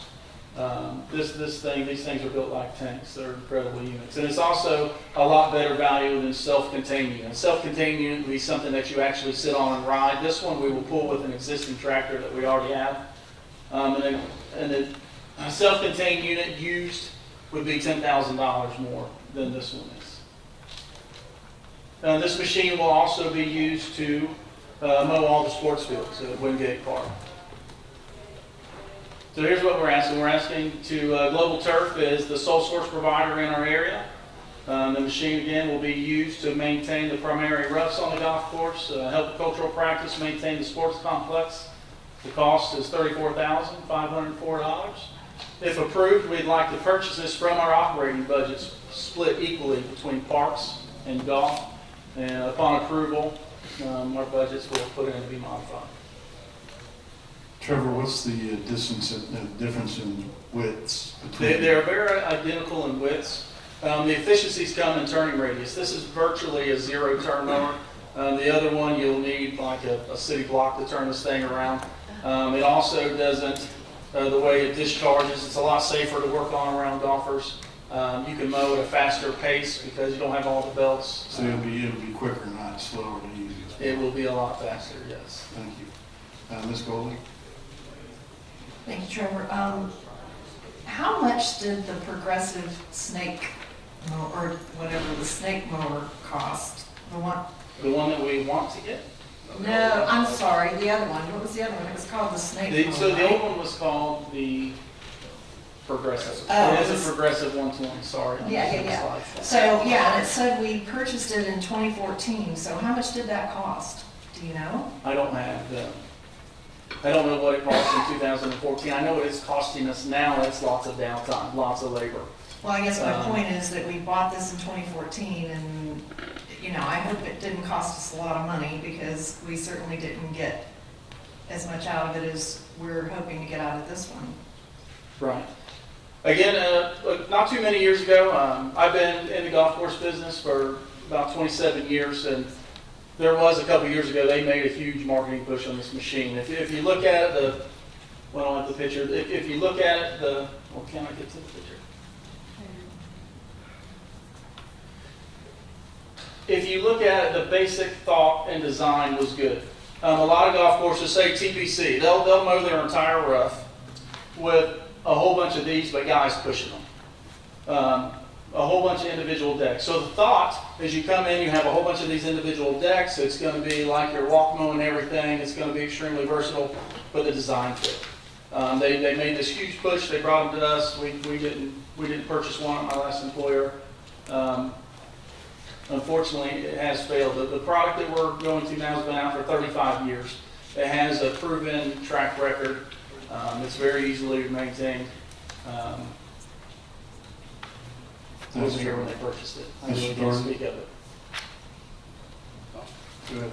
Thank you. So you have experience with the Trimax? Did you use that in Palm Beach? I haven't owned one. I haven't actually run one, but from other superintendents and talking to those that have, I wasn't responsible for purchases at my last job. So the industry kind of dictates which mowers are hot and which are not? Well, no, the industry doesn't, but fellow superintendents saying I was able to cut my labor by 30-40% by using this machine. Right. You know, the communication back and forth does, Yeah. yes. So it's a good mower, that's what you're telling us? Yes. Yeah, I mean, I have concerns as well, but since we only really got 4 years out of the previous mower, because we're closed for a year, that's not really a good return on investment. But you're saying it's shot. I mean, there's nothing that can be done with this progressive. We went through it this week, this winter. We tried to align pulleys. If you look at this, here's the biggest issue, is they're belt driven. You see all these belts and all these decks. So this belt right here will come, my fat finger, sorry. This belt right here will come around this pulley. It turns a 90 degree and comes out to this pulley. You're going over hills, you're moving, they're constantly moving, you're constantly stretching. It breaks. I mean, the downtime is just incredible. Mm-hmm. So what are we going to do with that mower? Just scrap it or sell it or use I'm it in parts? going to trade it in, and they've offered us $3,000 for it. Yeah, I mean, I wouldn't mow those lake bikes because they usually keep my ball out of the water. I was saying the same thing, actually. But yeah, I understand why you want to do it because it looks good, and most golf courses have that. They don't have that obvious transition. Yeah, I mean, I support giving you whatever tools you need to do your job. The course is looking great. I understand it always needs work on, so yeah, I support this motion. Thank you, sir. Ms. Dumont. Thank you.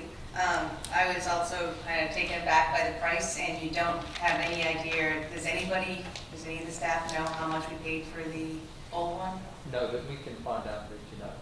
Okay, because my concern is we think it's going to last 10 years. I'm sure we thought the old one was going to last a lot longer too. And this is a lot of money to put into a lawnmower. And I think one of the things I'm a little concerned about is there's no other options. Is this the only one that you've, not that one, the red one. Is that the only one that you've looked at? Have you, that there's no, I know that this is a priority, they have priority for this model in this area, but what about other models? I'm sure there's not just 2 lawnmowers out there. I have demoed, and obviously at Palm Beach Club we use the same machine for 15 years. We never really got more than 5 years out of them. They were disposable. Every 5 years we bought a new one. Obviously that one's off the board. Toro did try to copycat the Trimax Snake. It just came out in December. I demoed it. The demo showed up broke.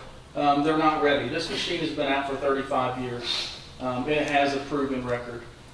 It will last 10 years. You don't want to push your budget on it? A couple other things. This is for Mike. Is there leeway in the budget for this, or are we? Because we're going to be splitting the budgets between the golf course and the park. So I'd just like to know what kind of leeway do we have? We'll let the Parks Director answer that question. Trevor is capable, I'm sure he can answer. So. I can tell you the last 2 months of the golf course projected revenue, we beat our projected revenue by $40,000 the last 2 months. The golf course has enough money. If Jason would like to comment on the parks budget, but the golf course has the funds. That's why I came and asked for it now, because we needed it. We had the excess revenue.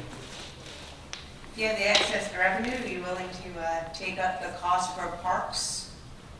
Because we need a lot of stuff with our parks, which we just discussed in the previous meeting.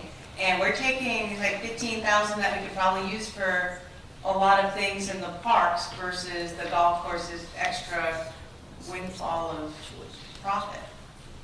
Jason Petitti's Parks and Recreation.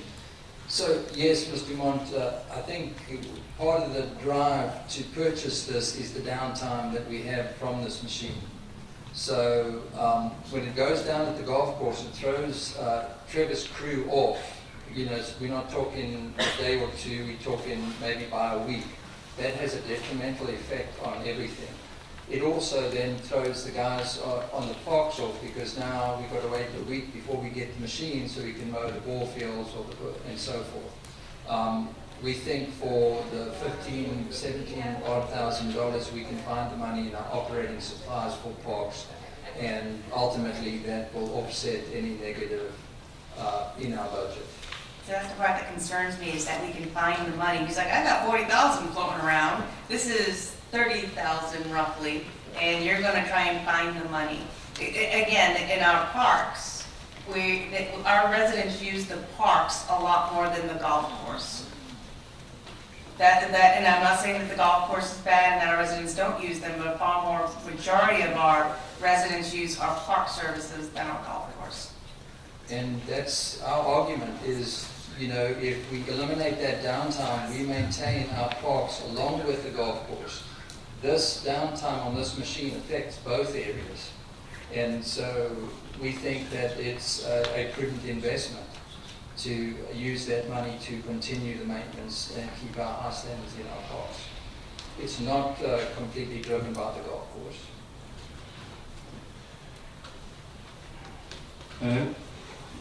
Okay. Mr. Stephanopoulos? Yeah, just wanted to work off of the comment that Mr. Mott was making with regards to where the funding should come from. The device that we're talking about right now is currently used between both the golf course and parks. Both of them use it. Given that the golf course is an enterprise fund, it would not be appropriate to place more of the burden within that enterprise fund than is currently being utilized. If the golf course was using the device 75% of the time and parks 25, we could justify a 75-25 split from an accounting perspective. I think our CFO would tell us that GASB would frown negatively upon us if we said we're going to place 100% of the burden in golf course, but then use it to support general fund enterprises. And so that's one of the reasons it's still proposed to be split going forward. Okay, and it's a definite 50-50 split? Yes. I just want to say that 5 years ago, we were trying to figure out what we were going to do with the golf course. And George Forbes was talking about putting 1-foot holes on the green and everything else. You guys are, and we all agreed as a group, those of us that were here back then, that we were going to support anything we could to make sure that the golf course is paying for itself. And you're doing that, and you're doing that very well. And I for one, am very grateful for what you're doing, both of you. Mr. Doherty, quick follow-up? Yes, sir. This is just food for thought. Maybe in the future we could budget a more for the golf course and more for the Parks and Rec, because we're in a precarious situation. You split one more between two functions, basically. Is it true we only have the one more for parks and the golf course at the minute?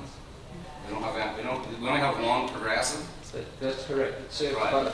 So, you know, maybe we should look and find, not now, but in the future, one for each, and that would cut down on the usage and things going wrong with the mowers, and then he could have them preset for his stuff, because I know the grass is different lengths, etc. I just don't like being at the, you know, we're in the luck of the gods here. If the mower breaks, then nothing's getting cut. So it's always good to have a backup, I think. That's it. Thank you. Thank you, sir. Mr. Stephanopoulos?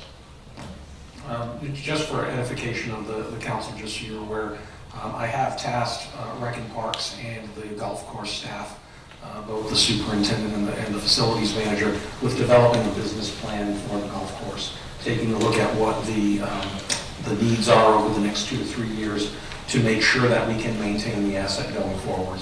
That has been the number one priority. I've stressed it to Jason and his staff at the golf course.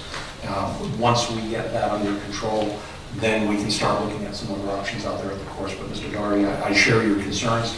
We are in the first year of operation. It's very positive. The council has just spent $2 million to renovate that course. We need to make sure that we maintain the quality of the asset, maintain the experience that the customers have out there, and that we have the right plan in place. Equipment, staffing, service levels, irrigation systems, fairways, greens, etc., to make sure that we're able to continue this for the long haul and not just see things fall apart in a 3 to 5 year window. Okay, let's see if we can wrap this up with a couple of quick follow-ups. Mr. Mark? Thank you. And the reason why I mentioned that, the thing was, I guess last year or this, probably in the fall, when the golf course first opened, we did have the discussion about it possibly returning money back into our general fund because of how much money that had to go from the general fund over. And I know that's what the business plan and that's what you're getting at there. So I just wanted to clarify that we are looking at eventually at putting back the money into the general fund that was invested in it last year and the year before. Ms. Golden? Mr. Stavropoulos, when is the business plan expected to be done? What's the deadline on that? So the city manager had asked us about a month ago. We had committed to delivering the plan within the first week or so of July. And we are in the process of doing that. I think together with the superintendent and the facility manager, we'll have a good plan. And by the way, these guys meet once a week to look over the financials, and that's why I said earlier on, Trevor's well versed to talk about the financial condition of the course. Thank you. Anything else, Ms. Golden? And what's the time frame for the business plan? Is it 5 years, 10 years? No, Ms. Golding, it's a 2 to 3 year plan. Okay. Okay, we've kind of exhausted this one. Anybody else? Madam Clerk, roll call, please. Councilmember Nichols? Yes. Councilmember Vogelsang? Yes. Councilmember Doherty? Yes. Councilmember Demott? Yes. Councilmember Goldie? Yes. Councilmember Hoffman? Yes. Mayor Latham? Yes. Madam Clerk, please read ordinance number 2019-8119, second reading, public hearing by title only, please. An ordinance of the City of Jacksonville Beach, Florida, enacting and establishing a decision-making and administrative body to be known as the Building and Fire Codes Board of Appeals for the incorporated area of the City of Jacksonville Beach, Florida, by amending Chapter 10, Fire and Life Safety, adding Article 5, Building and Fire Codes Board of Appeals, providing for findings and intent, providing definitions, providing for repeal of conflicting ordinances or parts of ordinances, providing for severance or invalid provisions, and providing an effective date. I move that we adopt ordinance 2019-8119, amending Chapter 10, Fire and Life Safety, adding a new article and section providing for the creation of the Building and Fire Code Board of Appeal to the Code of the City of Jacksonville Beach as presented. Second. Got a motion and a second. Mr. Stavropoulos? As mentioned earlier in the course of this meeting, this would be a new board created by the city. It would serve as a board of appeals for both the building division as well as the fire department with the enforcement of life safety regulations. The impetus for this board is that in the event that the city moves forward with a short-term rental ordinance and has an inclusionary component related to NFPA or fire code standards, then there would need to be a mandatory appeals board in case anyone wanted to appeal the determination of the fire marshal. And this is the second reading. Okay, this is a public hearing. I don't have any cards on this event. Is there anybody else that would like to, anybody from the public who would like to address this? Open the public hearing. Seeing no one, I'll close the public hearing. Open to the council. Is there any discussion from the council tonight? Seeing none, ladies and gentlemen, can we get a roll call? Councilmember Vogelsang? Yes. Councilmember Doherty? Yes. Councilmember Demott? Yes. Councilmember Goldie? Yes. Councilmember Hoffman? Yes. Councilmember Nichols? Yes. Mayor Latham? Yes. Madam Clerk, please read ordinance number 2019-8120, first reading, public hearing by title only, please. An ordinance establishing a redevelopment district, RD zoning district within the City of Jacksonville Beach, Florida, as provided in Chapter 34 of the Code of Ordinances of the city. I move that we adopt ordinance number 2019-8120, establishing a redevelopment district, RD zoning district within the city as provided under Chapter 34 of the Code of Ordinances in the city. Second. Got a motion and a second. Mr. Stefopoulos. This is a rezoning that would be required based on a proposed redevelopment in the downtown. Planning Director, ma'am, do you have any presentation you'd like to give? Building Planning Director, no sir, I don't, but I believe the applicant would like to address the board, address the council. Come on.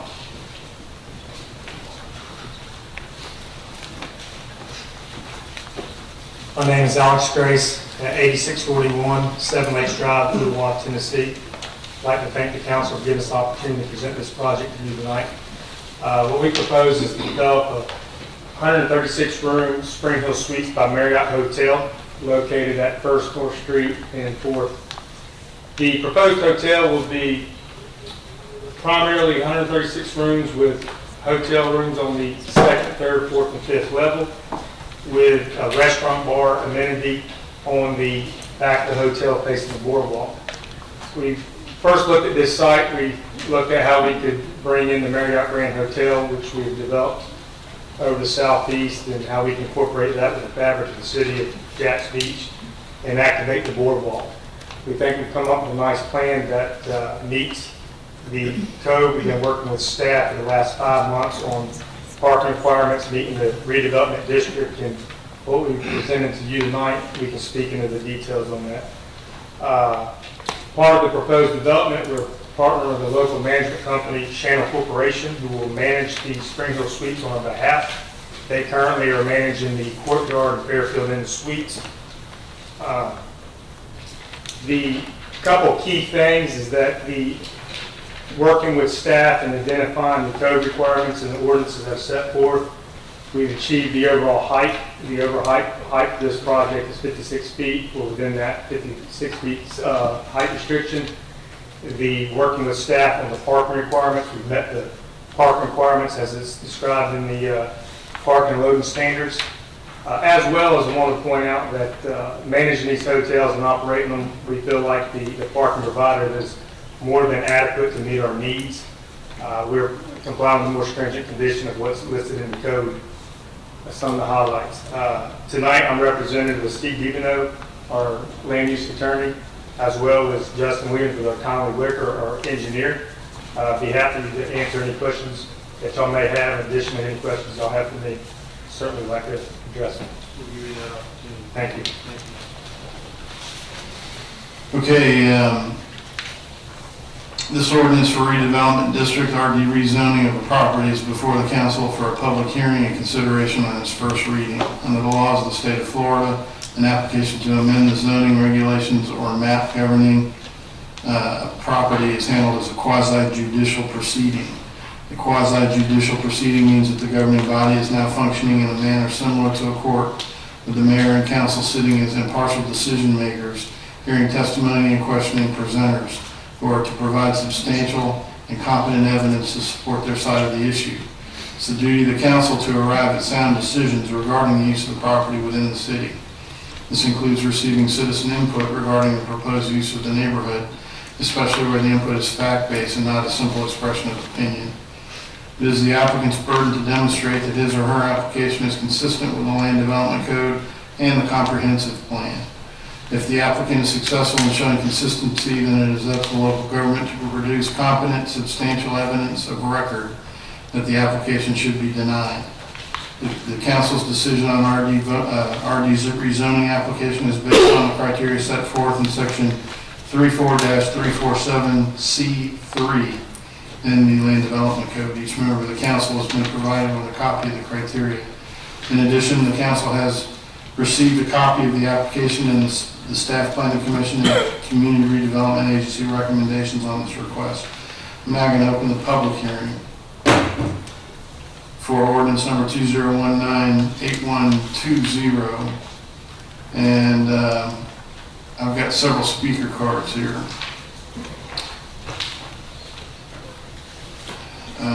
We're going to start with Chelsea Tyrell. Chelsea, if you come forward, give us your name and address, you'll have 3 minutes, ma'am.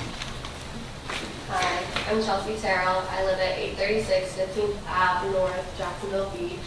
I attended the last meeting that we had about this property, and I was frankly very disappointed in the decision. I found out about the meeting today, so I decided to launch an online petition to see how the Jacksonville Beach area and the greater parts of Jacksonville residents were feeling about it. As of now, we have over 730 signatures and 50 comments. I think that the Pier restaurant that resides there right now adds a really cool aesthetic to Jacksonville Beach, and it's something that's very unique that you really can't find anywhere else. It's one of the only restaurants that you can sit beachside, and it's very moderately priced so that it attracts everybody, not just like fine dining, which is normally what Waterfront is. I think it just adds a lot of character to Jacksonville Beach, which the Marriott just wouldn't. You find Marriotts all over the country. You can find a couple of them down the road. To replace such a cool part of our community with something so generic just seems a little bit of a disservice to our community, I feel like. That's pretty much all I had to say. Thank you, Chelsea. Thank you.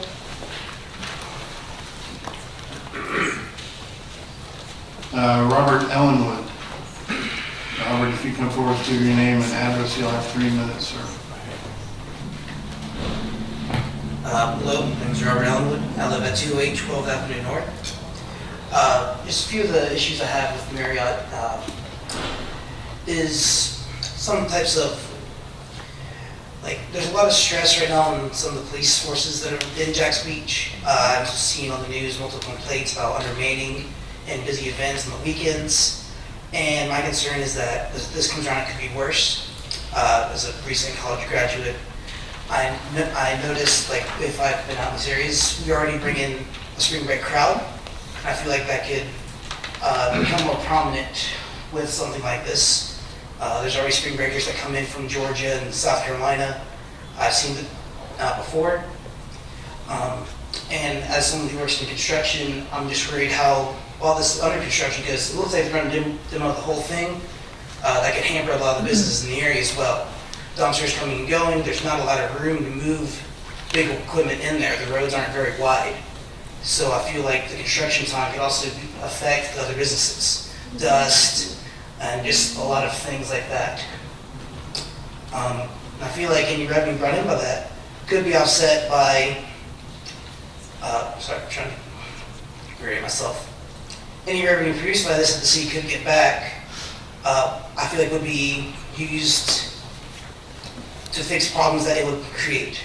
More officers, would be less parking. I'm not sure how their parking model goes, but there's 139 rooms. There's going to be 139 cars plus the employees, and it would be hard to find that in an adjacent area to that. I think that's all I have to say about that. Thank you, Robert. Dr. Joseph Bolter. Dr. Bolter, if you come forward, give us your name and address, you'll have 3 minutes, sir. First of all, I'd like to thank you for being able to come up here and speak. And I will be speaking for other residents where I live. So my name is Joseph Bolter. I live at 320 First Street North, Unit 906. I'd like to bring up a couple of points. Respectfully, I'd like to suggest that the principle of zoning does not allow for spot zoning. And thus, if this zoning change occurs, it will make other property, contingent properties, will then have a legal door open to them, so that this will now continue on in the zoning change. And if we look at section 34-11, I think there's some things that we want to consider. Whether in the extent to which the proposed amendment would adversely affect the property values in the area. Well, I think we only have to look at our neighbors in Panama City to see it adversely will affect all those that are behind. They built all these large hotels, and all the property behind those has decreased substantially in value, and that has not returned. Whether to the extent the proposed amendment would result in a logical and orderly development pattern, I think that's in question. Whether it is impossible to find other lands in the city for the proposed use in the zoning district that permits such use as a right. It seems to me there's certainly other areas that are available for the mayor to build, and not right here. I think the planning and the whole goal many years ago from the council was to prevent this. And I think we're going down a very slippery path that if we allow this zoning to occur, the legal door will be open and others will challenge us. I thank you very much. Thank you, sir. Taylor Williams, now if you come forward and give us your name and address, you'll have 3 minutes. Taylor Williams, 208 12th Avenue North. I appreciate you guys letting us speak tonight. I know that I'm young. All the legalities aren't there for me, but I want change for this. I see something wrong happening with our city, and I believe that you guys have the balance to do that. So last meeting I attended over this was in favor of the hotel because it would be more family friendly than the Pier Cantina. Not saying I'm super favored for the Pier, just not for the Marriott. I'm just worried that it's going to do the opposite besides making it family friendly. Margaritaville has already broken ground with expectations of 202 rooms, as you guys know, 3 blocks down from this property. So as the city of Jacks Beach, do we want to build this 136-room hotel 3 blocks away from that? That's 338 rooms right in that little 3-block area. Do you guys know what the 4th of July is like there? Like, how are we going to have enough police there to make it safe for everybody? Like, we're turning ourselves into PCB by doing this. Again, with the family friendly, I don't understand how inviting more tourists in a combined area is going to make it more family friendly. The restaurants and bars are already maxed out. You fight for parking everywhere you go. You want to go to dinner on a Thursday night there, you have to find parking. A lot of it's paid for now. And then you're going to wait an hour and a half at the Pier Cantina that sits there now to eat your dinner. That's fine, you know, I understand that we have a lot of people here. It's a great place to live, but I want to keep in mind, like, for the people that live here, not the people that we're bringing in. To play devil's advocate, even if the hotel doesn't fill up, say all of those rooms are not filled, a big thing last time was the parking. So a rebuttal that was given was that they said that 70 to 80% is full. So since they don't have enough parking for the hotel, that usually doesn't fill up anyway. So it wouldn't be necessary. What does that mean? Lower hotel prices, poor clientele coming in. You know, we don't want to trash our beaches. We want the people to come here, be able to have nice family vacations if they want to come. But by overpopulating it with hotels, I just don't believe that's the way to do it. Also, I fully understand a lot of this has to do with money. I get that. Bringing in more people brings in more revenue for our city. I fully understand that. However, you're replacing quality with, you're losing the quality by replacing it with the quantity here, in my opinion. I moved here 5 years ago as a college student to attend UNF, and I liked it because it wasn't the college town. It was a town on top of that. I just see us getting closer and closer to PCB, which makes me not want to stay here anymore, and that's not what I want. I want to fight for our city. Thank you very much. Thank you, ma'am. PCB is Panama City Beach, right? Can I teach you at UNF? No. Not in the geography department. Okay, Valerie Thomas will be next. Valerie, if you come forward, give us your name and address, you'll have 3 minutes, ma'am. Hi, my name is Valerie Thomas, and I'm at 321st Street North. Margaritaville, 89 feet high, 211 rooms. The Element, 35 feet high, 80 rooms. A yet-to-be-named boutique hotel, 36 rooms. I believe that's up by Casa Marina. And now Spring Hill Suites, 56 feet, 136 more rooms. The grand total is going to be 463 rooms that we are bringing into this adorable little beach town. I know you guys, for the Planning Commission, is dusting off the 2007 vision. Well, it's 2019. Where is that vision? And how do all these hotel rooms fit within that vision? I thought we wanted more retail. I thought we wanted nice restaurants. Most of the restaurants in this general area are Rhinos, restaurants in name only. The town is dead until 11 p.m., until the drinking crowd comes in. None of these 4 hotels has adequate parking for their guests or their employees. Shouldn't we deal with parking before we bring the hotels in? The developers of Spring Hill Suites told us at the last meeting that they will have 9 to 12 employees. Come on, 9 to 12 employees for a 136-room hotel? It'll be 100% valet parking. You're gonna have maids, valet parking guys, front desk people, a maintenance staff, a wait staff. And speaking of wait staff, if you look at the hotel's restaurant, it's smaller than the bar. Isn't that great? So now we're gonna have an oceanfront bar and a small restaurant. I looked up Spring Hill Suites restaurants. They don't have restaurants. They don't have upscale restaurants, certainly. You know what they have? They have continental breakfast areas, kind of like the hotel, a lot of the hotels in the area. 600 square feet of retail space. What kind of retail is in this 30 by 30 area? Or 30 by 20? So I'd like to know, what is the square footage of the bar, and what are the detailed plans for the restaurant? What is the square footage of the restaurant? The developers are willing to work with us, and so I think this is going to be an opportunity to meet the vision plan, whatever that is. Let's not mess this up. This is really important, and I know something's going to go there, and I know that something can be 56 feet high, but really doesn't need to be another hotel. Thank you. Thank you, ma'am. I think I just saw Julie Malstrom leave. Julie, you're not still here, are you? She just left. Okay. Savannah Cotton. Savannah, if you come forward, give us your name and address, you'll have 3 minutes, ma'am. Savannah Cotton, 530 Barber Lane, Jacksonville Beach. I am a peer employee of the last 3 years, but I'm also a metropolitan building employee. I'm there during the day, a peer a couple nights a week. And again, one of the major things is parking when it comes to the employment parking for the hotel and the pier parking lot. Let's say there is a restaurant that, or bartenders, bar, whatever, that is constant cash that these employees will have to walk out with.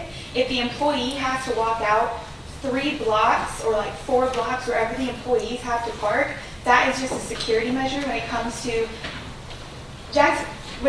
these people walking out with cash to walking 4 blocks away from their car. And then just 3 years ago, we had the 4th of July incident here in front of Surfer when a former peer employee had actually lost his life due to violence here in Jacksonville Beach. And I love this town. Like, I'm somewhere that I'm going to be hopefully staying for a very long time. But when it comes to having all these extra hotels, having all these extra rooms, it brings in such a different crowd than we would want to keep up the up-balance scale that we are at now. And when it comes, I grew up in the Panhandle, so I've watched Panama City Beach.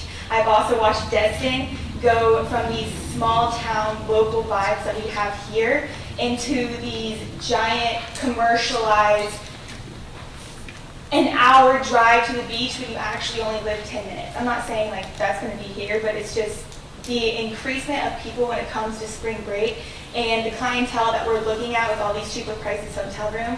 It's just going to change Jacksonville Beach as a whole. And don't get me wrong, like I said, I am an employee at the pier. I understand that the pier is not going to be there for however long.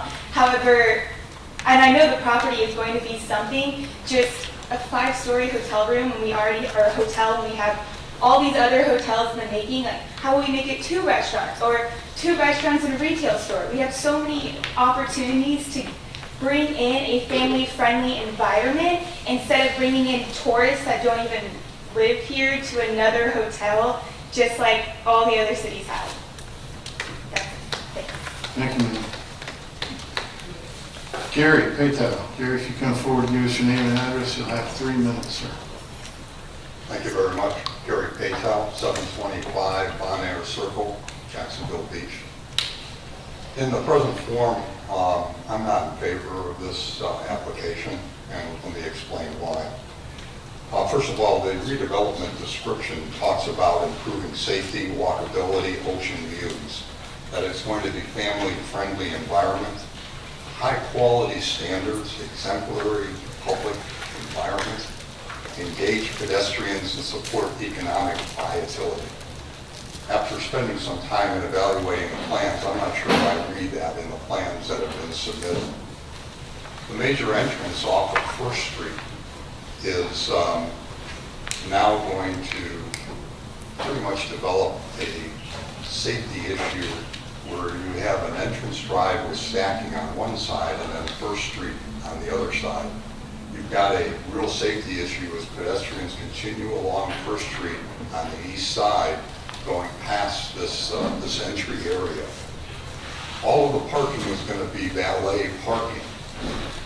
If the bay area to the north of the parking deck is filled, the cars, if they're stacked in that valet area, will have to pull back out onto First Street, somehow make it back a little further south to get into the second bay of parking.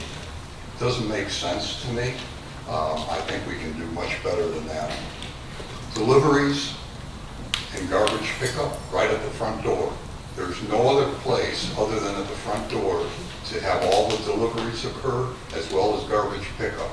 The garbage trucks will pretty much block all of First Street the way they're going to have to angle to get in there and pick it up, dump it, and then continue on. That area of First Street already undulates a little bit in the way of the way the street works. It's narrow lanes, and then on top of it, it's all pavers. Those pavers are already breaking up under the weight of the trucks and semis that already park there in that area. That happens on a regular basis. The cement trucks leaving from Margaritaville are coming up First Street. They're continuing to destroy all of that pavement area. This whole plan, the first floor is nothing more than a parking deck. That's all you see on the east elevation. On the north elevation, I think a lot more can be done to improve that and make it more active and engaging for pedestrians. This is a great place. You've talked about doing public-private partnerships, and I think this is a place where the city could step up and maybe use a little bit of that pure parking lot to help improve and provide a more engaging situation for the pedestrian. Thank you, Gary. Appreciate it. Gary, your time's up. Thank you. Okay, is there anybody else that didn't submit a card that would like to speak? Okay. City Attorney or Planning Director, do you wish to respond to any comments from the applicant or the public? I'm sure the applicant will be happy to address some of those. I will just let you know quickly that this was part of a consolidated settlement on your height referendum. So the suit was settled in 2010 with the following terms: that the building height be allowed at 56 feet, that the development, if it exceeded 50,000 square feet or the 50 feet in height, which this one does, it shall be processed under the provisions of 34-347 for the RD district. So, and it must be under the code as it existed in 2010. So that defines the criteria that the council must apply, which is the council 34-347 criteria for the RD district because of its height. Okay. And I will let Mr. King now address any other concerns. Just a second, Mr. Mann, do you have any comments?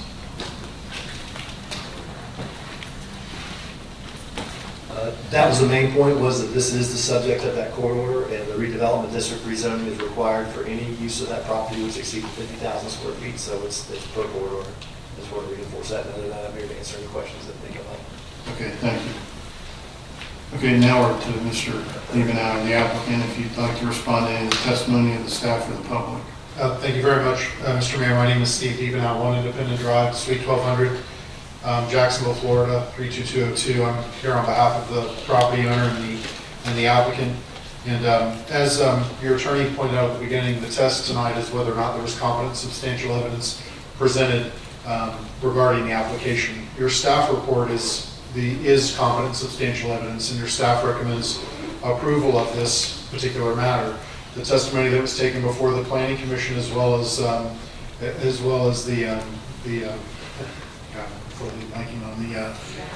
CRA board as well, is also evidence that's competent, substantial, in support of the application. What you received tonight from the citizens were what Florida courts call generalized fear or generalized opinions, not fact-based testimony. And as a result, what you have right now is an application that meets the test, that carried its burden of proof. The application itself is competent, substantial evidence, the staff report as well. And so what you have to look for is whether or not any of the testimony provided was fact-based to the extent that it rises to the level of competent, substantial evidence. And there really just isn't any of that. I'll pick out just a few examples. There was concerns by the doctor about spot zoning. Actually, this is the opposite of spot zoning. Your comprehensive plan, your redevelopment district contemplates hotel being permitted at this exact location. It's a permitted use. We're not asking to change the use of the property. And as a result, this, by definition, cannot be spot zoning. Lots of conversations about Panama City Beach. Obviously, this isn't Panama City Beach. There was no evidence presented, just a lot of opinions about property values or parking or characteristics of that particular city based on what's happening in that particular area. They really have no bearing at all on what's going on in Jacksonville Beach. Similarly, concerns about parking. Parking is another really good example. This application meets your parking code. It actually is 15 spaces short of what's required by code, but you have another provision in your code that allows us to make a payment in lieu of providing off-street parking. And that is what the developer is proposing to do. So the developer is offered to pay about $600,000, it's about $40,000 per parking space, in order to make up for the shortfall that's calculated by your code. But there was testimony below at the Planning Commission by the developer that they only utilize about 70 or 80% of the parking that is going to be required for this particular project. So not only do we, in our opinion, meet the code by providing the payment for off-street parking, but we also believe that the actual demand on our parking spaces will be less, and that accounts for the restaurant. The restaurant is open to the public, which again goes to another one of your criteria regarding activating the oceanfront, and obviously we believe that our parking is met as well. Another couple of things that folks mentioned, for example, safety regarding the entrance off of First Street. Again, that's an existing condition. We already have entrances off of First Street by the Pier Cantina. As a result, by having driveways there for this hotel use, there's no proof that that would lead to any additional issues. There will be a sidewalk there will be places for people to cross safely, and as a result, we feel like it meets very well what's required. And finally, I'll just point out that this site is challenged, and there are things that we've pointed out in the application that don't meet the specific requirements of the code. And I won't go through those in more detail now, but I think most of you, if you listen to the Planning Commission tape or the CRA tape, you heard what those were. And after working with the staff and negotiating on how to activate the property, how to provide safe access, I believe that what you see before you is a great opportunity for Jacksonville Beach. And I know that Marriott and Alex Grace and the 3H group and the folks associated with this project are really excited to be able to bring the opportunity this evening. We're available to answer any questions that you may have about the application or anything else regarding issues that were raised tonight. Thanks, Mr. Stephen. I appreciate it. Okay, at this point, I'm going to close the public hearing.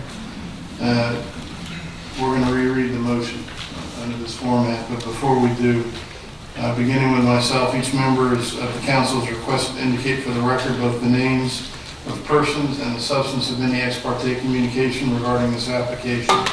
An ex parte communication refers to any meeting or discussion with a person or citizen who may have an interest in this decision which occurred outside the public hearing process. I did, in fact, get an email and a follow-up with a subsequent call to Mr. DiBenau, just to talk about the project in general. So I'm going to start down to my left, to the audience is right with Mr. Nichols, if you go. I spoke with Mr. DiBenau as well. I spoke with Mr. DiBenau on June 11th at Panera. We discussed the plans, the stipulations with the legal aspects, parking, and his son's starting to get one out. I too met with Mr. DiBenau, speaking about the project and basically everything that was presented today to gain a better understanding of what the project was. Thank you. I also met with Mr. DiBenau last week. Again, nothing that wasn't already presented as far as a general overview of the project and an opportunity for me to ask questions. I guess Mr. DiBenau is a persistent attorney, because I also met with him on June 14th, where he brought the project to my attention and was able to answer any questions. I had an email and a phone call from Mr. DiBenau. We spoke about the project, and pretty much like everybody else said, it was just an overview of the project. I also received an email from Derek Harmon in support of the project, and an email from Meade Copeland regarding a roof garden that she would like to see happen on the building. Okay, before opening the floor for discussion or questions by the council, please be reminded, wait a minute, I'm sorry, we need to reread in order to keep the format. We're going to reread the motion. I move that we adopt ordinance number 2019-8120, establishing a redevelopment district, RD zoning district within the city as provided under Chapter 34 of the Code of Ordinances of the city. Second. Okay, now, before opening the floor for discussion or questions by the council, please be reminded that our decision will be based on the criteria set forth by the Land Development Code, and the council is required to approve a clear statement of specific findings of fact, stating the basis upon which such facts were determined and the decision was made. This time I'm going to open it to the council. So any comments or questions? Mr. Vogelsang. I appreciate everybody's comments, and obviously I appreciate you guys coming to speak and express your concerns, and I understand those, and I kind of want to outline why I think this is a positive project for our community and is in line with the vision that I have of our downtown. I know that retail was addressed, and many people said, well, we'd like to have retail or restaurants downtown, but I don't think, and this was a concern that we've been approaching in our conversations with the CRA, the Community Redevelopment Agency, is what would incentivize people, whether it be our residents or anybody else, to come to our downtown to shop when you have an entire stretch down A1A for you to go shop, or to go to Atlantic Beach for a particular restaurant. What incentives can we offer people to build restaurants that are actually going to succeed?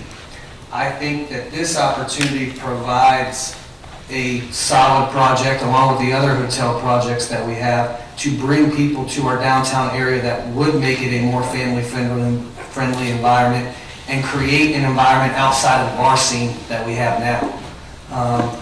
Once those people are there, and this establishment pays $600,000 to a fund that I believe is designated for a parking garage, that we can then utilize our efforts to, as we've discussed at the CRA, to potentially build a parking garage on freeing up all our other city flat parking that we have, and utilize tenants that we want, such as retail, restaurants, and that's kind of where the vision I see mapping this down the road 5 years.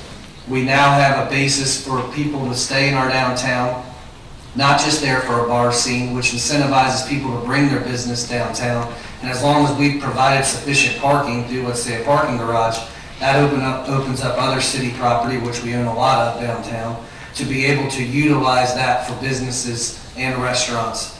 And that's kind of where I envision it. It's not growing in size, we're not expanding our downtown district, but we're at least creating, I think, a situation where businesses can succeed right now, can succeed in the future, because right now I think that it would be, nobody comes downtown for lunch. We've talked about that. Nobody comes downtown for breakfast because we don't have establishments for that. So I think that this starts to get us and point us in that direction, and that's why it does have my support, and I think it does in line with my vision that I have for downtown. Thank you, sir. Mr. Doherty? Thank you. The members of the public did bring up some valid concerns. Parking is definitely a big one. The parking, unfortunately, would fall on this parking problem or issue comes back to the city. We can't penalize private property owners or private businesses for adhering to our codes. So if we were to deny this or reject it, I would assume that there'd be another court order. Remember, it's kind of been passed on to us by the legal system. After the high cap amendment was passed, property owners brought their cases to a court, and there's only a few parcels of land left in our city that can be built above 35 feet.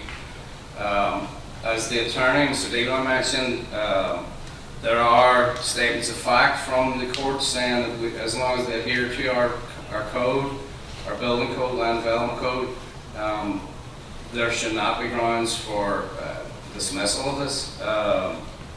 But I do see the issues. I'm not happy with the trash situation on First Street. I believe there's a code in our code of ordinances that says that dumpsters are not to be placed on First Street. Is that correct, Mr. Van? The dumpsters are not permitted. I know there's one there now, but my question is there anywhere else they can put it? I'm not sure of the standard that you're talking about. Is this about no dumpsters on First Street? Yeah. This is not what you call a typical dumpster enclosure. It's a rollout service where they'll roll it out when the truck comes to pick it up, unless they correct me and tell me otherwise, but it's not a full dumpster enclosure. They roll it out, the dumpster out Yes, to sir. the street? It's contained inside the building until the day it's serviced. Okay, Several so of our it's not an companies do enclosure, that. it's No, sir. it's No, not sir. an open No, no. enclosure? No, sir.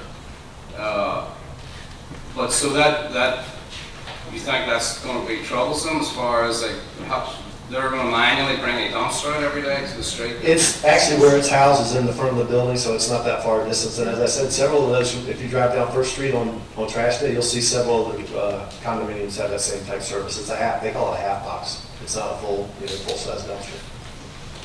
I mean, I'm not a trash expert, but I mean, I would assume half a dumpster would not be big enough, but that's just... Well, that's something the applicant could probably address.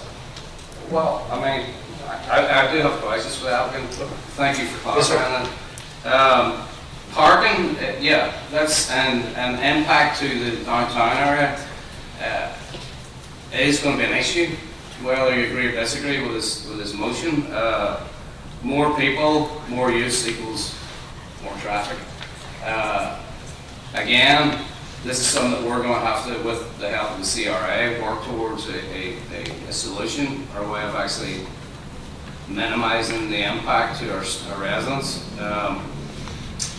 I also agree with, I think it was Savannah mentioned about employees moving around. I mean, the owner, I'm assuming, is not going to provide parking for their employees. They're going to make them park off-site.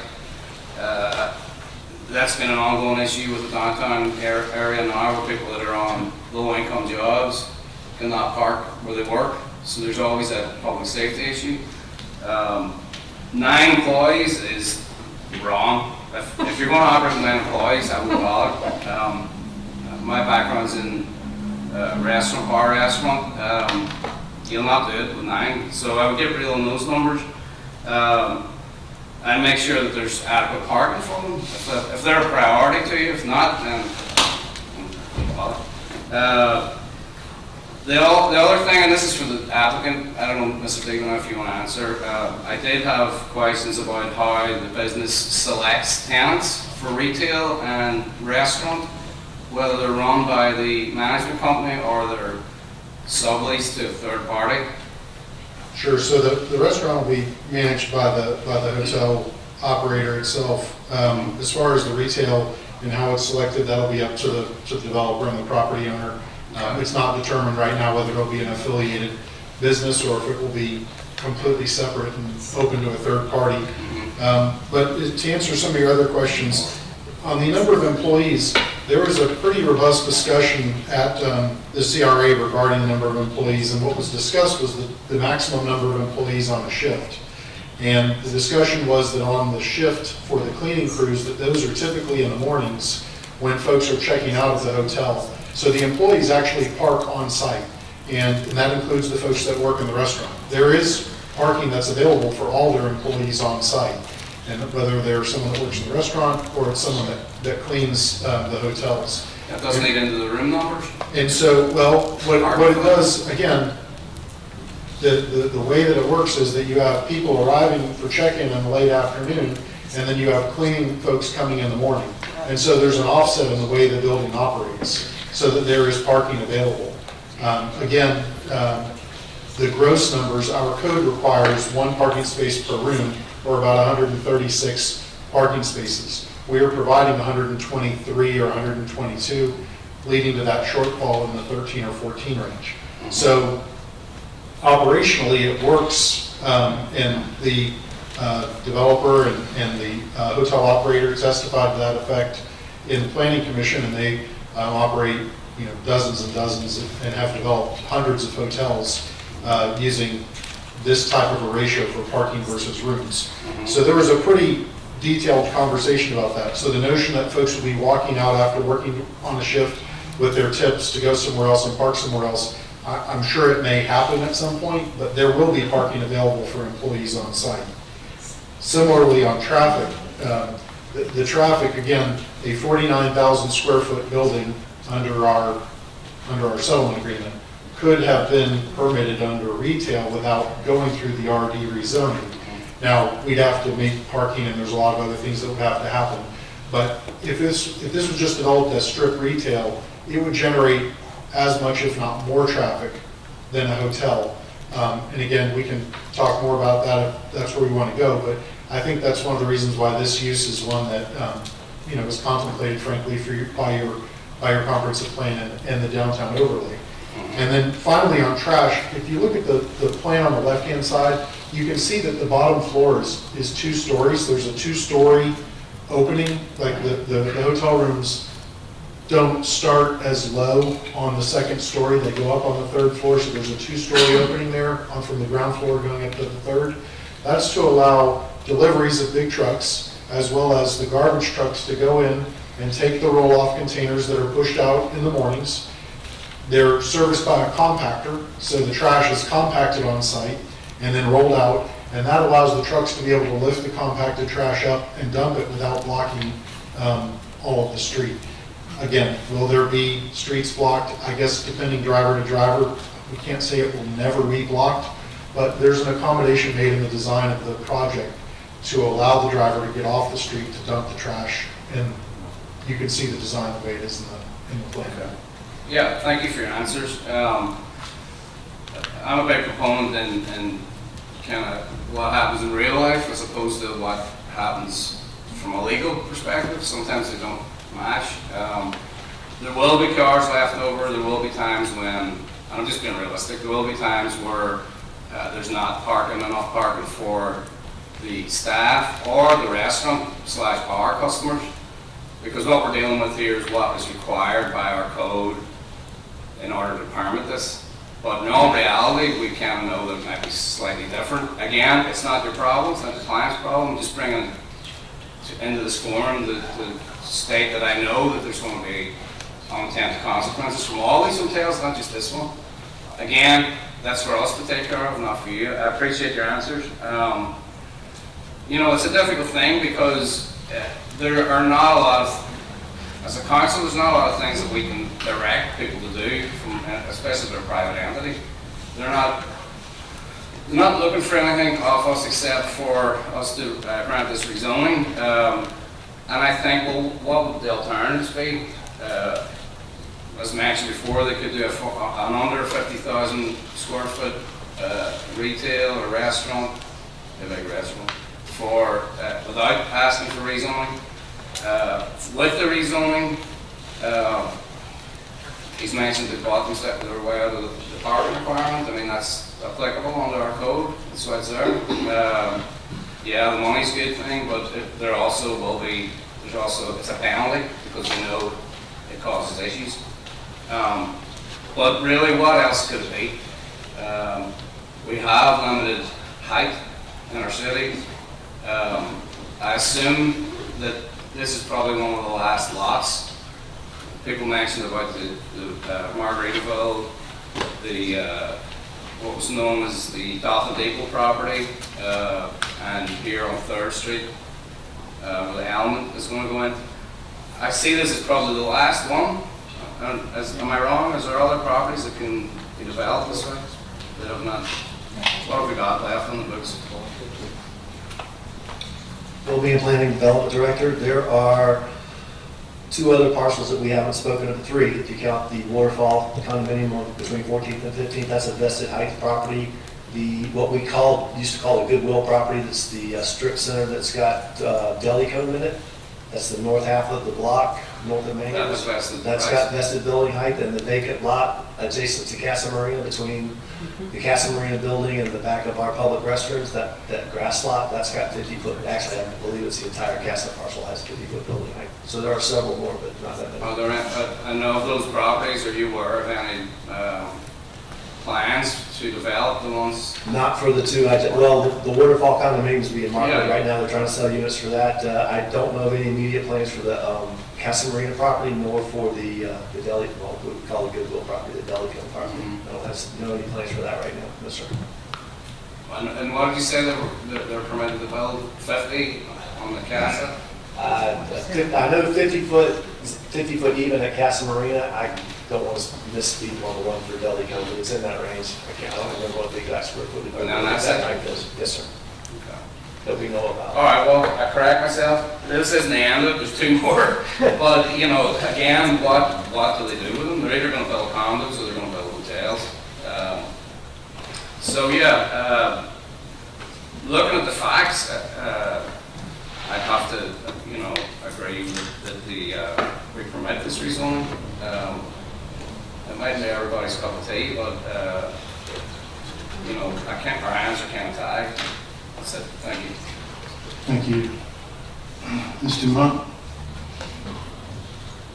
Thank you. I have some questions for Bill. Hi, Bill. Okay, so legally with the rezoning, we have to go into the site design and lot layout standards that were in effect in 2010. How do they differ for the RD zones from 2010 to now? What are the main differences? RD standards is the CBD standards. Okay. Before 2010, the reason 2010 is referenced, the court order says effective as of this date. The date of the order was September 28, 2010. Before that, the normal CBD regulations that were in effect prior to 2008 simply had front yard setback none, rear yard setback none, maximum lot coverage none. After the 2007 vision plan that Gladys Jackson worked on, one of the planners with that firm developed a set of detailed site design and lot layout standards, which you'll now find in our CBD district standards. It was the will of the court that in addition to giving the vested building height, they recognized the work that the city had done towards creating a more significant set of design standards. So they specifically said, in addition, you will comply with the standards that were adopted, I believe it's 2008. So that's the difference. Otherwise, those differences from our current? They're just a lot more detailed. There's a build to line, so instead of having no setbacks, there's a maximum setback as opposed to a minimum setback. If you remember the build to the street effect that Gladys Jackson recommended for the downtown. That's the things like that, like the frontage requirements. If you're putting parking in, it's got to covered parking. It's got to be a minimum 30 feet off of the right of way, either by distance, by space, or by retail or leasable commercial space. Other standards like that. Difference of textures required on buildings, as opposed to none of those type of requirements being in the standards before. So it simply took the statement of no setbacks, no lot coverage requirement, and expanded it to 2 pages worth of design standards for individual lots. Are they different from our current? No, they are the current ones. They are the current Yes, ones, so ma'am. even though they say the 2010s, the Right. current. Yes, ma'am, they're So the separate. parking is the same? It Parking- wasn't one per 1.5? Parking changed, but not as part of that design standards. Parking was changed by the former director, I don't even remember the date, but I can tell you factually what the change was. Before the parking standards for the CBD were modified, the former parking standards for hotels were 1.25 spaces per guest room for the first 50 rooms, plus 1 space per room thereafter. And the new standard was simply 1 space per room. So you lose 12.5 spaces for the first 50 rooms. That's the distinction of the change in the new parking standards for hotels versus the former standards.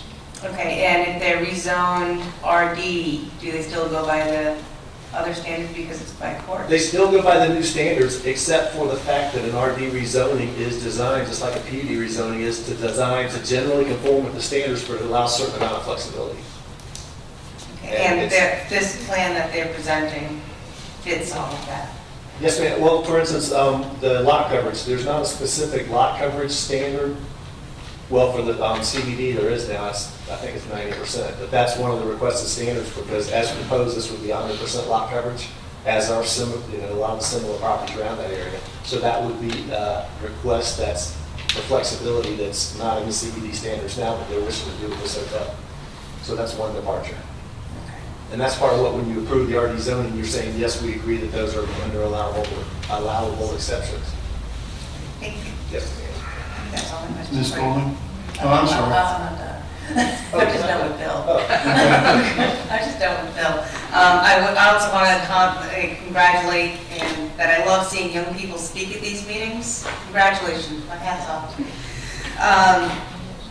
Okay, I agree with Keith that the 9 to 12 employees at one time, that's really, I used to work in hospitality, and that's really low. I worked in hotels, and that's just a really low number. Although I appreciate Steve's example with the shift in the parking, I understand that, and so I understand where you're coming from with regard to parking for employees, but just that number is extremely low.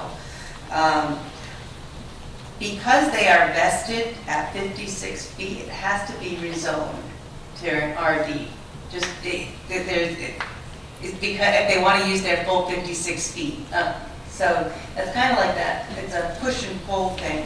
I would like to know, and this would be a Steve question, have you sought any permission from the Florida Department of Environmental Protection on retail on the ground floor? So I'm not necessarily against the hotel. I would like to see a lot of changes to what the plan, what your current plan is. So you might want to stay up there for a little bit. Yeah, so we had a preliminary conversation with DEP about what the requirements are, and we have found out, the same thing that Mr. Mann described at either the Planning Commission or the CRA below, which is the limitation on building permanent fixtures below the wave crest line on the ocean. And so we've only had preliminary conversations. We have not filed any permit, or asked for any deviations or done anything to pursue additional retail space.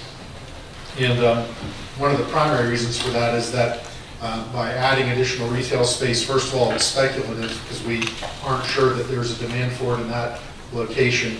But secondly, for every parking space we take out on the inside, costs us $40,000 to offset under the way that we've approached parking with the planning department and with the city. So, and that is super, super expensive. Parking spaces are 9 by 18 typically, so they're 300 square feet plus or minus, something like that.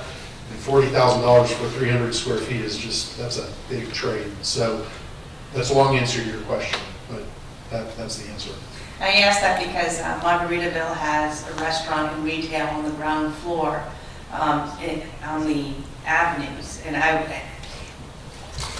Chris and I were both at the Future Cities Symposium at the library downtown, where the mayor spoke from Charleston.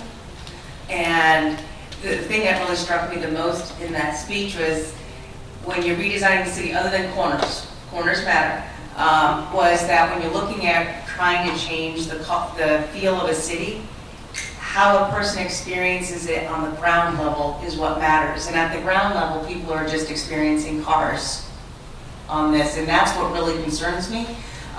If you want to really have that beach vibe and that feel of the beach, this isn't it as currently designed. And I know that deals with parking spaces, but then that would be the parking spaces, given that this is the same design that you want to continue to use. I agree with Gary that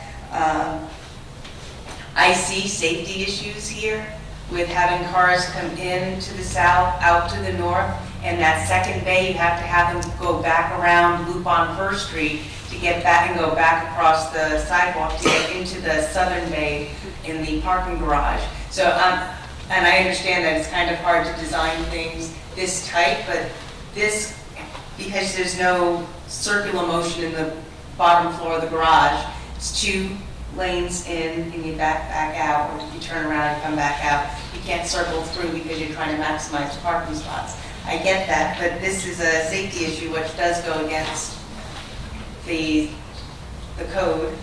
Well, there actually is internal circulation within the garage. If you look at there's driveways on the east side of the parking garage next to the on the ocean front. There is an internal circulation in that driveway.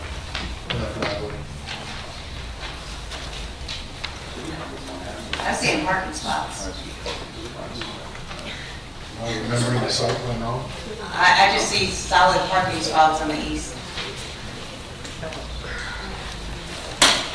That is correct. This being a valet-only parking facility, the way they typically operate in this and that we pull the cars in and they use a vacant parking spot, but at the end of it, there's enough space to do a 3-point turn and come out. We never contemplate, nor will we have a valet management company backing out into the street. One thing worth pointing out is when you look at the drop-off area, that area has enough fueling for conservatively 6 cars out there in that area. So the plan that we presented, nor do we contemplate where we ever would back out onto First Floor. Folks that will pull off, this will be 100% valet. If they checked in, the car will be parked. It'll be brought out there for them. If they chose not to stay with it for some reason, they would just pull right back out and go on. So I don't contemplate going out on the first and coming back into our hotel and seeing that traffic circulation at all.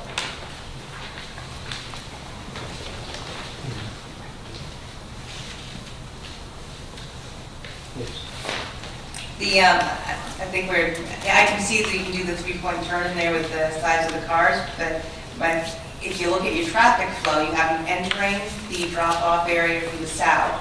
You drop them off, and you have 6 queued. Once that northern lane of cars in the parking area is filled, they have to come back out and go around and enter on the south, into the south one.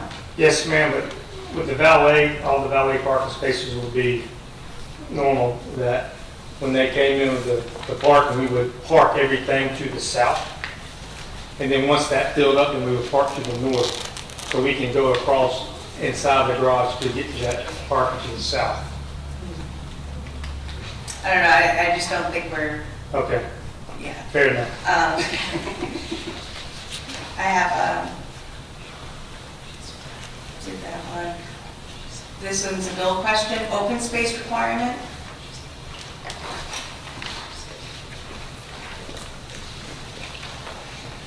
The only open space requirement for RD zonings and by the standards is contemplated for residential uses, not for commercial or hotel uses. So there's no per se minimum requirement, but the applicant has stated and accurately stated that the part of the boardwalk is private property, that would be open space. And like our PUDs, the open space is not necessarily pervious versus impervious, it's just common and usable open space. So the open space they provide up on the outdoor seating areas upstairs and around the pool deck and on the ground level of the seawalk, that would be considered the provided open space for the project.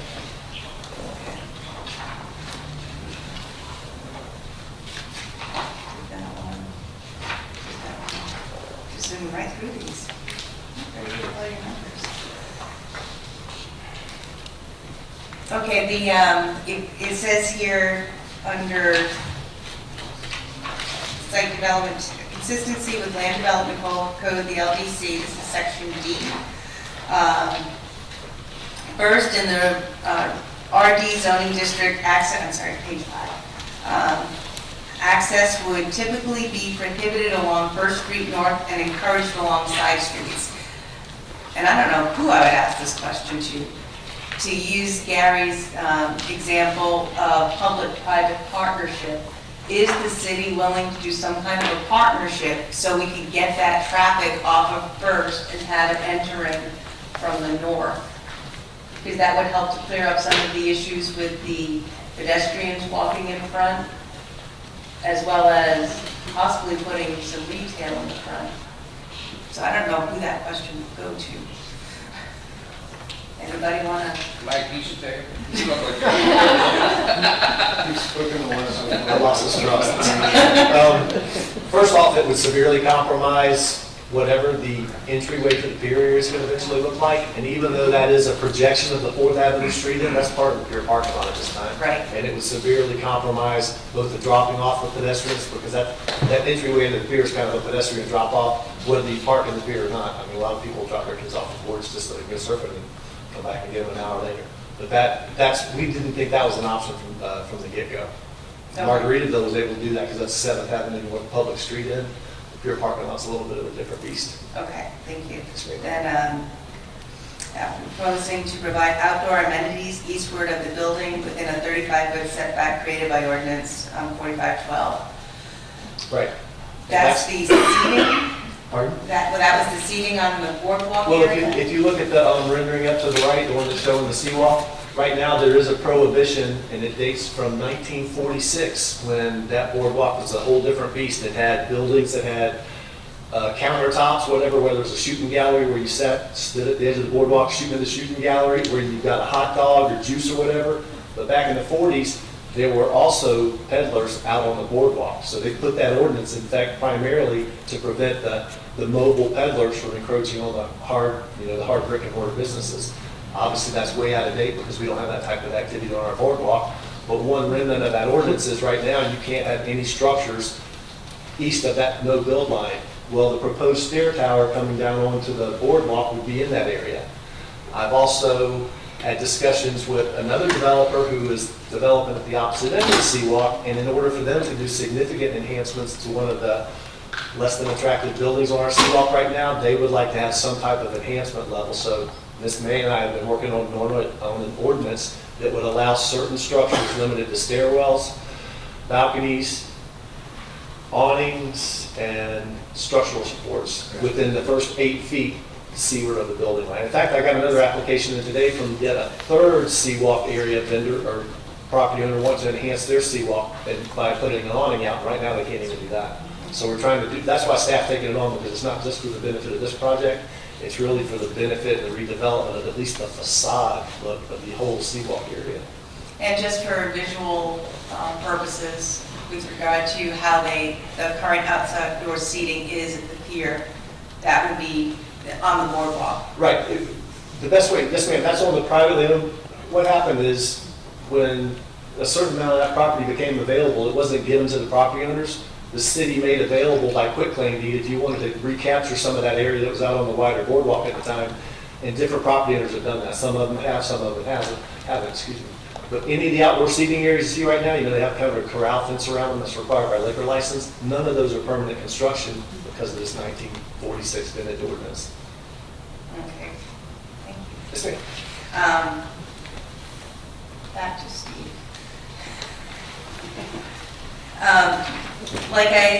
I don't have a problem with a hotel. I think it is our vision. If you look at our downtown vision plan, that really is what we had in that spot. However, not necessarily as designed here. I don't see this as being a good fit with that area. Again, if you're walking on that ground level, that's how people are experiencing it, and they're experiencing parked cars.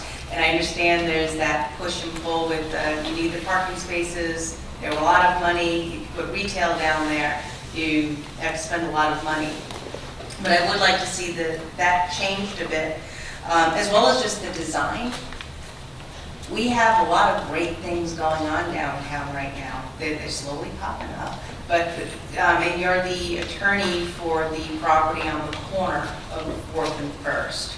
And the old J. Johnson Gallery, and they look like they have some excellent plans in the works for what they want to do, as well as the actual physical structure of that restaurant. I personally would like to see this blend more in with that. And right now, they're two very different feels. We need to find some kind of a downtown feel, a sense of space, a continuous space within our downtown, so people feel welcome and they kind of know that they're in Jack's Beach.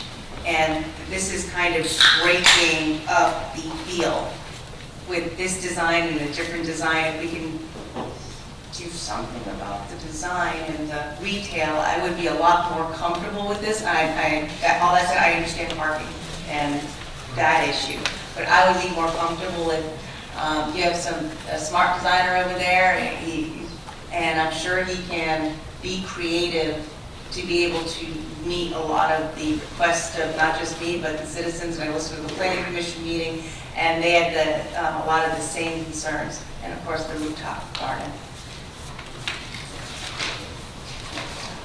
And if I find anything else, I'll just My only, Mr. Chair, if I could, my only comment on that is in terms of design, there really aren't set design standards, and it's really outside the purview of the zoning that we're here to talk about today. We certainly have consulted with the owners that you described earlier, and they're comfortable with the design. Otherwise, someone would have been here, I know, to talk about it. But so I hear your concerns, and we'll definitely take it back to the design team. But I'm not sure that this is the right forum for us to be able to address that. Quick follow-up? Yeah, and this is something that we discussed at Panera. This is a very key location in our downtown area. This is going to bring in Margaritaville to the Seawalk Pavilion. So this is really critical, and this is something we have to get right.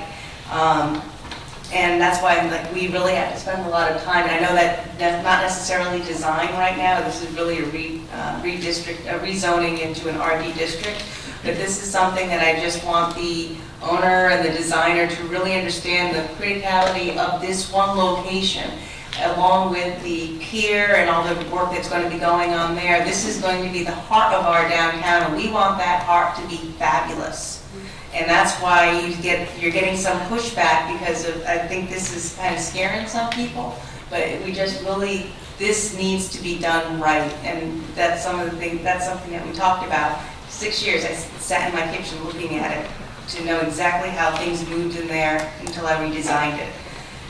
I'm not necessarily saying you have to sit out there for 6 years, but I am saying that this is a long process that you want to take. We need to be careful with it. Thank you, Ms. Golden. Thank you. Mr. DiBenam, you can stay there because I have some questions specifically for the applicant. First of all, one of the speakers mentioned something about the restaurant, and I do like the fact that you are planning to have a restaurant that's on the second floor that looks over the dunes, because then it will have an oceanfront view, and that'll be a great place that people will want to go. But my concern is this: when I'm looking at the design, it doesn't look like it's a very big restaurant. It looks like it's mostly a bar. So my question would be, I believe you said it's going to be available to the public, so will it be a full-service restaurant? What kind of hours are you guys envisioning? And what kind of seating capacity as far as food goes versus bar? So the bar and restaurant space altogether is about 2,500 square feet. There is room, you can see in the site plan, for about a dozen to 15 folks at the bar, and there's seating available for about 30 to 40. So it'll definitely be more restaurant than bar. It will be open to the public. And again, we talked about this at the Planning Commission. Folks that want to go to the restaurant can come up the back stairs, go into the restaurant. If they're staying at the hotel, they'll have a key card to go back into the rooms or go to the pool, but otherwise folks will be able to come up there and dine or get a drink. Hours of operation will be consistent with the midnight closing hours that were discussed recently for other restaurants in the downtown area. This one will probably close even a little bit earlier than that because obviously we've got folks that are staying there. So it'll be like a typical, bona fide restaurant with hours of operation, breakfast to dinner and then a little bit later, but certainly not super late hours, and will not be a rhino. Okay. Then also, I wanted to ask you about some of the comprehensive plan elements that you cited in your consistency with the comprehensive plan policy LU 1.7.2, which says encourage development, redevelopment at an appropriate scale, form, and density/intensity to support more economical and efficient public bus transit service. So how is it that this project is going to do that?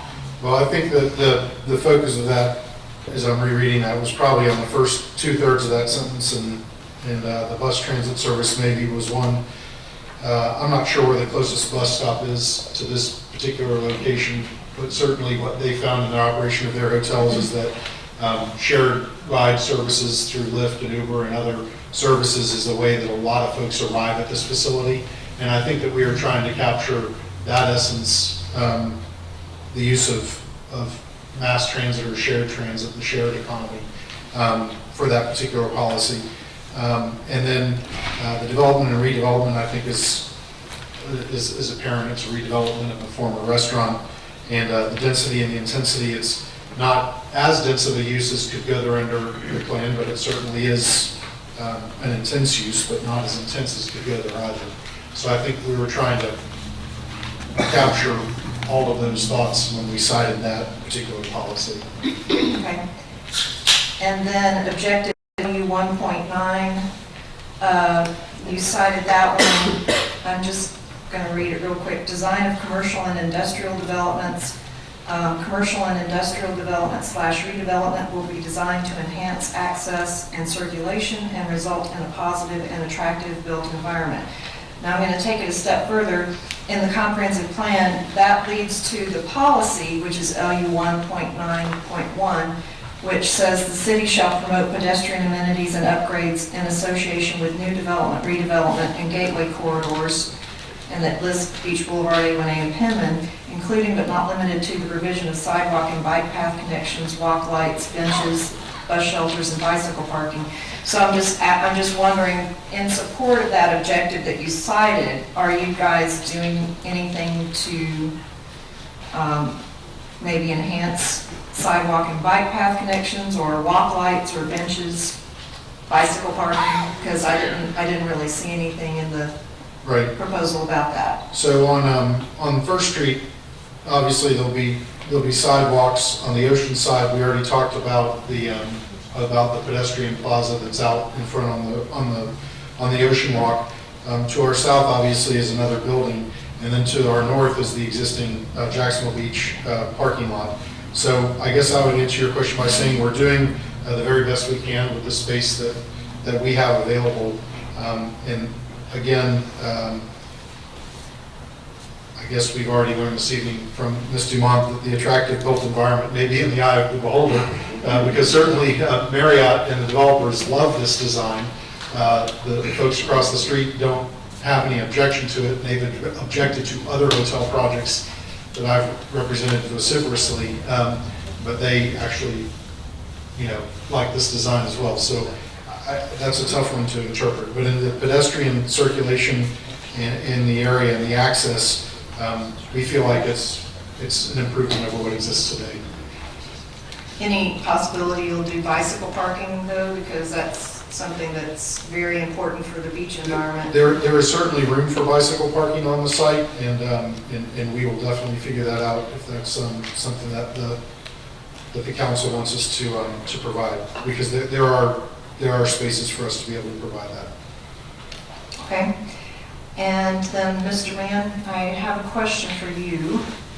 And looking at the consistency with the comprehensive plan, LU 1.2 says recognizing that land development for non-residential uses must occur in a manner that provides for adequate off-street parking, landscaping, and stormwater management, the city will enforce land development regulations to limit the density and intensity of development for commercial, industrial, and public slash institutional land uses shall be limited to the following maximum floor area ratios for all principal and accessory structures.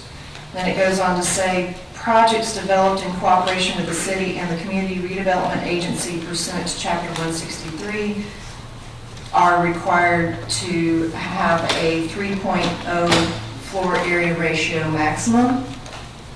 And looking at the numbers that the applicant has provided us, the plan states that the total building area is 143,915 square feet. And the application states that the property boundary is 43,417 square feet. So when I divide those numbers out to get the floor area ratio, I get 3.3. Does that include the parking? That we wouldn't factor in that parking as part of the floor area ratio? We would count the conditioned floor space. That's just typically how, that's how I've done it as long as I've been here. Okay, so it does include it, but that's because it was part of the building. I'm assuming that you would just include each floor of the building. Typically, when we go for floor area ratio, we do the conditioned area of the building versus any kind of parking if it's got structured parking with it. Okay, so it's just the conditioned area. Okay.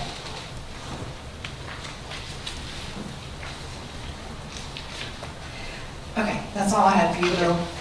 The only other thing I wanted to mention, I understand not for you, Bill. This is just a statement. So I did some research and I looked at what we currently have in the way of hotel inventory and rooms and that sort of thing. And prior to the Spring Hill Suites, we will have 1,007 rooms, I believe. I don't know if you have that number off the top of your head, but so then adding the Spring Hill Suites, we'll have 1,143 hotel rooms in Jacksonville Beach. And this is just a question for my colleagues that, I think we need to be talking about what is reasonable for Jacksonville Beach, how much, kind of like what some of our citizens have said, we don't want to become Panama City Beach where it's all hotel and, it's spring break crowd and then of course there are the concerns too that the more hotel rooms you have, then that can tend to drive down the hotel rates in order to try to increase competition or get the rooms that from your competition, and then we may not get the clientele that we would like to have in the downtown area for Jacksonville Beach. So I feel that we need to have a discussion about what we want to see in Jacksonville Beach as far as hotel occupancy goes and how many rooms we think are appropriate for Jacksonville Beach, but has nothing to do with this particular case itself. But those were all the questions and comments I had. Thank you. Thank you, ma'am. Anybody else? Mr. Mayor? Yes, sir. May I just provide one bit of data that... Are you responding to a question that was asked? Yes, regarding the amount of conditioned space in the floor area ratio, there's 98,368 square feet of conditioned space is what's on our current plans. The 143,000 included the unconditioned space on the first floor as well as some other ancillary spaces as well. The total conditioned space is 98,368. Do you have a calculator? Because I don't have one. So what does that mean our floor area ratio is now? Less than 3, 2 point something. Okay, thank you. Anybody else? Last chance. Okay, reminder to everybody, this is the first reading of the bill, of the ordinance. The second reading will take place 2 weeks from today. Madam Clerk, roll call, please. Councilmember Doherty? Yes. Councilmember Dumont? Yes. Councilmember Golding? Yes. Councilmember Hoffman? Yes. Councilmember Nichols? Yes. Councilmember Vogelsang? Yes. Mayor Latham? Yes. Madam Clerk, please read ordinance number 2019-8121, first reading, public hearing. Mr. Mayor, one point of correction, the next council meeting will fall on the first July meeting, so it'll be roughly a month from now for the second reading. Oh, you're absolutely right. Yes, I didn't mean to interrupt. Good catch, Bill. Thank you. July 15th is our next second reading. Okay, Madam Clerk, please read ordinance number 2019-8121. First reading, public hearing by title only, please. An ordinance establishing a planned unit development PUD zoning district within the city of Jacksonville Beach, Florida, as provided under Chapter 34 of the Code of Ordinances of said city. Bye, drive safely, everyone. This is, we're going through the same procedure. Not yet. Okay, this ordinance for the rezoning of the property is before the council for a public hearing and consideration under its first reading. Under the laws of the state of Florida, an application for the rezoning of the property is handled as a quasi-judicial proceeding. A quasi-judicial proceeding means that a governing body is now functioning in a manner similar to a court with the mayor and council sitting as impartial decision makers, hearing testimony and questioning presenters, or to provide substantial and competent evidence to support their side of the issue. It is the duty of the council to arrive at sound decisions regarding the use of the property within the city. This includes receiving citizen input regarding the proposed use of the neighborhood, especially where the input is fact-based and not a simple expression of opinion. It is the applicant's burden to demonstrate that their application is consistent with the Land Development Code and a comprehensive plan. If the applicant is successful in showing consistency, then it is up to the local government to produce competent, substantial evidence of record that the application is based on criteria set forth in Section 34-211 of the Land Development Code. Each member of the council has been provided with a copy of the criteria. In addition, the council has received a copy of the application and the staff and planning commission reports on this rezoning request. And now open the public hearing, ordinance number 2019-8121. Don't have any speaker cards. Is there anybody that wants to speak? Come forward, sir. Please give us your name and address, and you'll have 3 minutes. Hey, my name is Justin Rawls. I live at 403 12th Avenue South. I've addressed you guys a couple times about the construction that's currently around my house. Slowly getting better, but still obviously an issue. I'm just trying to move on to things that I've obviously got no control of, so I'm going to try to move on to something else. Speaking about this PUD housing, I do live obviously down the street, roughly 6 to 8 blocks, depending on how you look at it. And I grew up in this area. I know what it had in the back of my mind. Whenever I was younger, we always knew that was the hill. You didn't drive through the hill with the windows down. You knew it was sketchy. It's just how it was. And slowly over time, we've kind of nipped that in the bud. It's cleaned up, and it's mostly upstanding citizens that live in there, and I'm proud of that. And to think that we potentially could revert to what it was, mixed with all these other issues that we've heard tonight, is just kind of alarming. I don't have anything written, so I wish I would have had more to put paper so I could express to you my feelings better. To me, I just think this is potentially a huge issue, and you guys should really think about the ramifications of putting that many low-income housing complexes in that small of an area, and just how that could directly affect my well-being, my safety, my property value, all of the above. Obviously, I'm sure there's some kind of tax incentive that's attached to this, which probably is a benefit for the city, but I think potential downsides could obviously outweigh that drastically. Basically, that's all I have to say. I do think that they should be accommodated, but I think there could be more public input and maybe some better ideas to address that problem around the beaches. Thank you, sir. Before you step down, Madam Clerk, did you get his name and address? Yes, we did. Okay, thank you, sir. Appreciate it. Is the applicant or spokesperson for it? The floor is not open to the council. Is this? Based on what he was saying, he was talking about the Waves project, not the project. Oh, I'm sorry. What's in front of us, right? Oh, okay.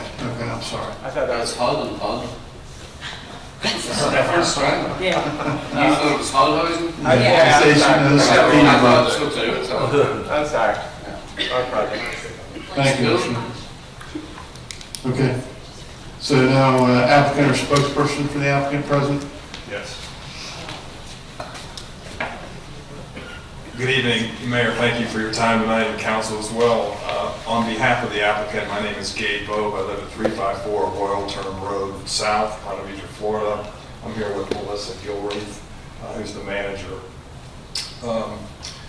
We wanted to give you just a quick little background. What we're attempting to do is respond to the need for senior housing.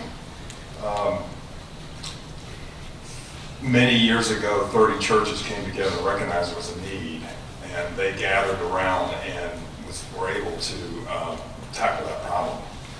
Under Melissa's leadership, she's done a terrific job in running the tower in Pablo Hamlet. There now is a waiting list of over 300 seniors looking for housing. This project does a couple of things. Number one, it revitalizes the current property. Means new updated amenities and updated skin to the building, giving the residents more of a genuine feeling of home. It also will allow us to expand the campus to another 84 new units. We're going to take some of the existing space and add 4 additional units because we're building brand new amenity area. One of the things that we recognize through the help of staff is that the parking requirements have been unchanged for decades. You can see the same cars in the parking lot as you look at aerial photos year after year. And the parking space that they're currently using is about 40%. One of the things that will happen, this community at one time was a standard market rate community. It was converted essentially to senior housing, and we're proposing this maintain that status for the next 50 years, so always be run as senior housing. And the requirement for parking there is only 1 space, so we have plenty of parking with the new expansion. So we invite your conversation tonight. We thank you for the ability to be here tonight. Thank you for your service. Happy to answer any questions. Thank you, sir. Appreciate that. The city attorney or director of planning, do you have any comments you'd like to respond to? Anybody, the applicant or the public? Building and planning director, just got one anticipated an answer to an anticipated question. By fact, he said 50 years, that's fine. Factually though, if the project ever does try to return back to market housing, they would at that point have to address the parking situation. So it's not, this is specifically for senior housing. A change in use back to free market housing would bring up the issue of parking. So I just want to let y'all know that. Thank you, sir. City attorney, do you have anything to add? Okay, this time I'm going to close the public hearing. Before requesting a motion on the ordinance, beginning with myself, each of the members is requested to indicate for the record both the names of the persons and the substance of any ex parte communications regarding this application. An ex parte communication refers to any meeting or discussion with a person or citizen who may have an interest in this decision, which occurred outside the public hearing process. Starting with myself, I've had no contact with anyone from this project. Mr. Nichols? I've had no ex parte communication on this subject. None. None. None. None. None. Okay. If you would, Ms. Hoffman, read the motion. Okay. I move that we adopt ordinance number 2019-8121, establishing a planned unit development PUD zoning district within the city as provided under Chapter 34 of the Code of Ordinances of the city. Second. Got a motion and a second. Before opening the floor for discussion or questions by the council, please be reminded that our decision will be based on the criteria set forth in the Land Development Code, and the council is required to approve a clear statement of specific findings of fact stating the basis on which such facts were determined and the decision was made. I'm going to open the floor to the council, and Ms. Golding, you're first in the queue. Thank you, Mayor. I'd just like to say I know several people who live in Pablo Towers, and I've known people who've lived in Pablo Hamlet, and they have all told me how much they love living there. And I think it's great that we have this available to our seniors in the community, because I will probably be there someday. But I do have a question. Yeah, I know. Do I need to go ahead and put my name on the waiting list? How old do you have to be to live there? 62. Ooh, I may need to start thinking about that. But I do have a question. Is the cost to live there gonna change at all with this renovation, or? It will be tax Melissa, come credits. forward, please. Melissa Gilreath, 101 Palmyra Court, Ponte Vedra Beach. It will be built under the tax credit, hopefully, which we hope to apply for if this is approved. And the market rate will be affordable. It will not be subsidized, but it will be lower than what the market rate is around the area. Is it currently subsidized in Pablo Towers?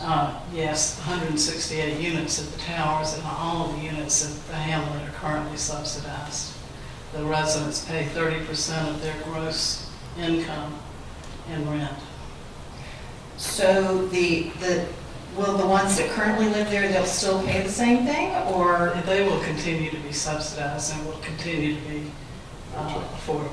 So it's just the new ones? It'll be the newer ones that will be a little bit higher, but the benefit of doing tax credits is that you're able to keep your rents lower. And that's our goal. Okay, thank you. Thank you, ma'am. Ms. Dumont? I want to echo Sandy's thing. I know people live in the towers as well as in Hamlet, and I just love that we have affordable senior housing available at the beach. And the only other thing is, thank you, Bill. That was, I have a highlight here, so thank you. Anyone else? Then just jump on the pile. I'm a big fan. You guys do great things for the community and appreciate everything. Okay, Madam Clerk, roll call, please. Councilmember Durant, Yes. Councilmember Goldie, Yes. Councilmember Hoffman, Yes. Councilmember Nichols, Yes. Councilmember Vogelsang, Yes. Councilmember Doherty. Yes. Mayor Latham. Yes, this marathon meeting is adjourned. Got it.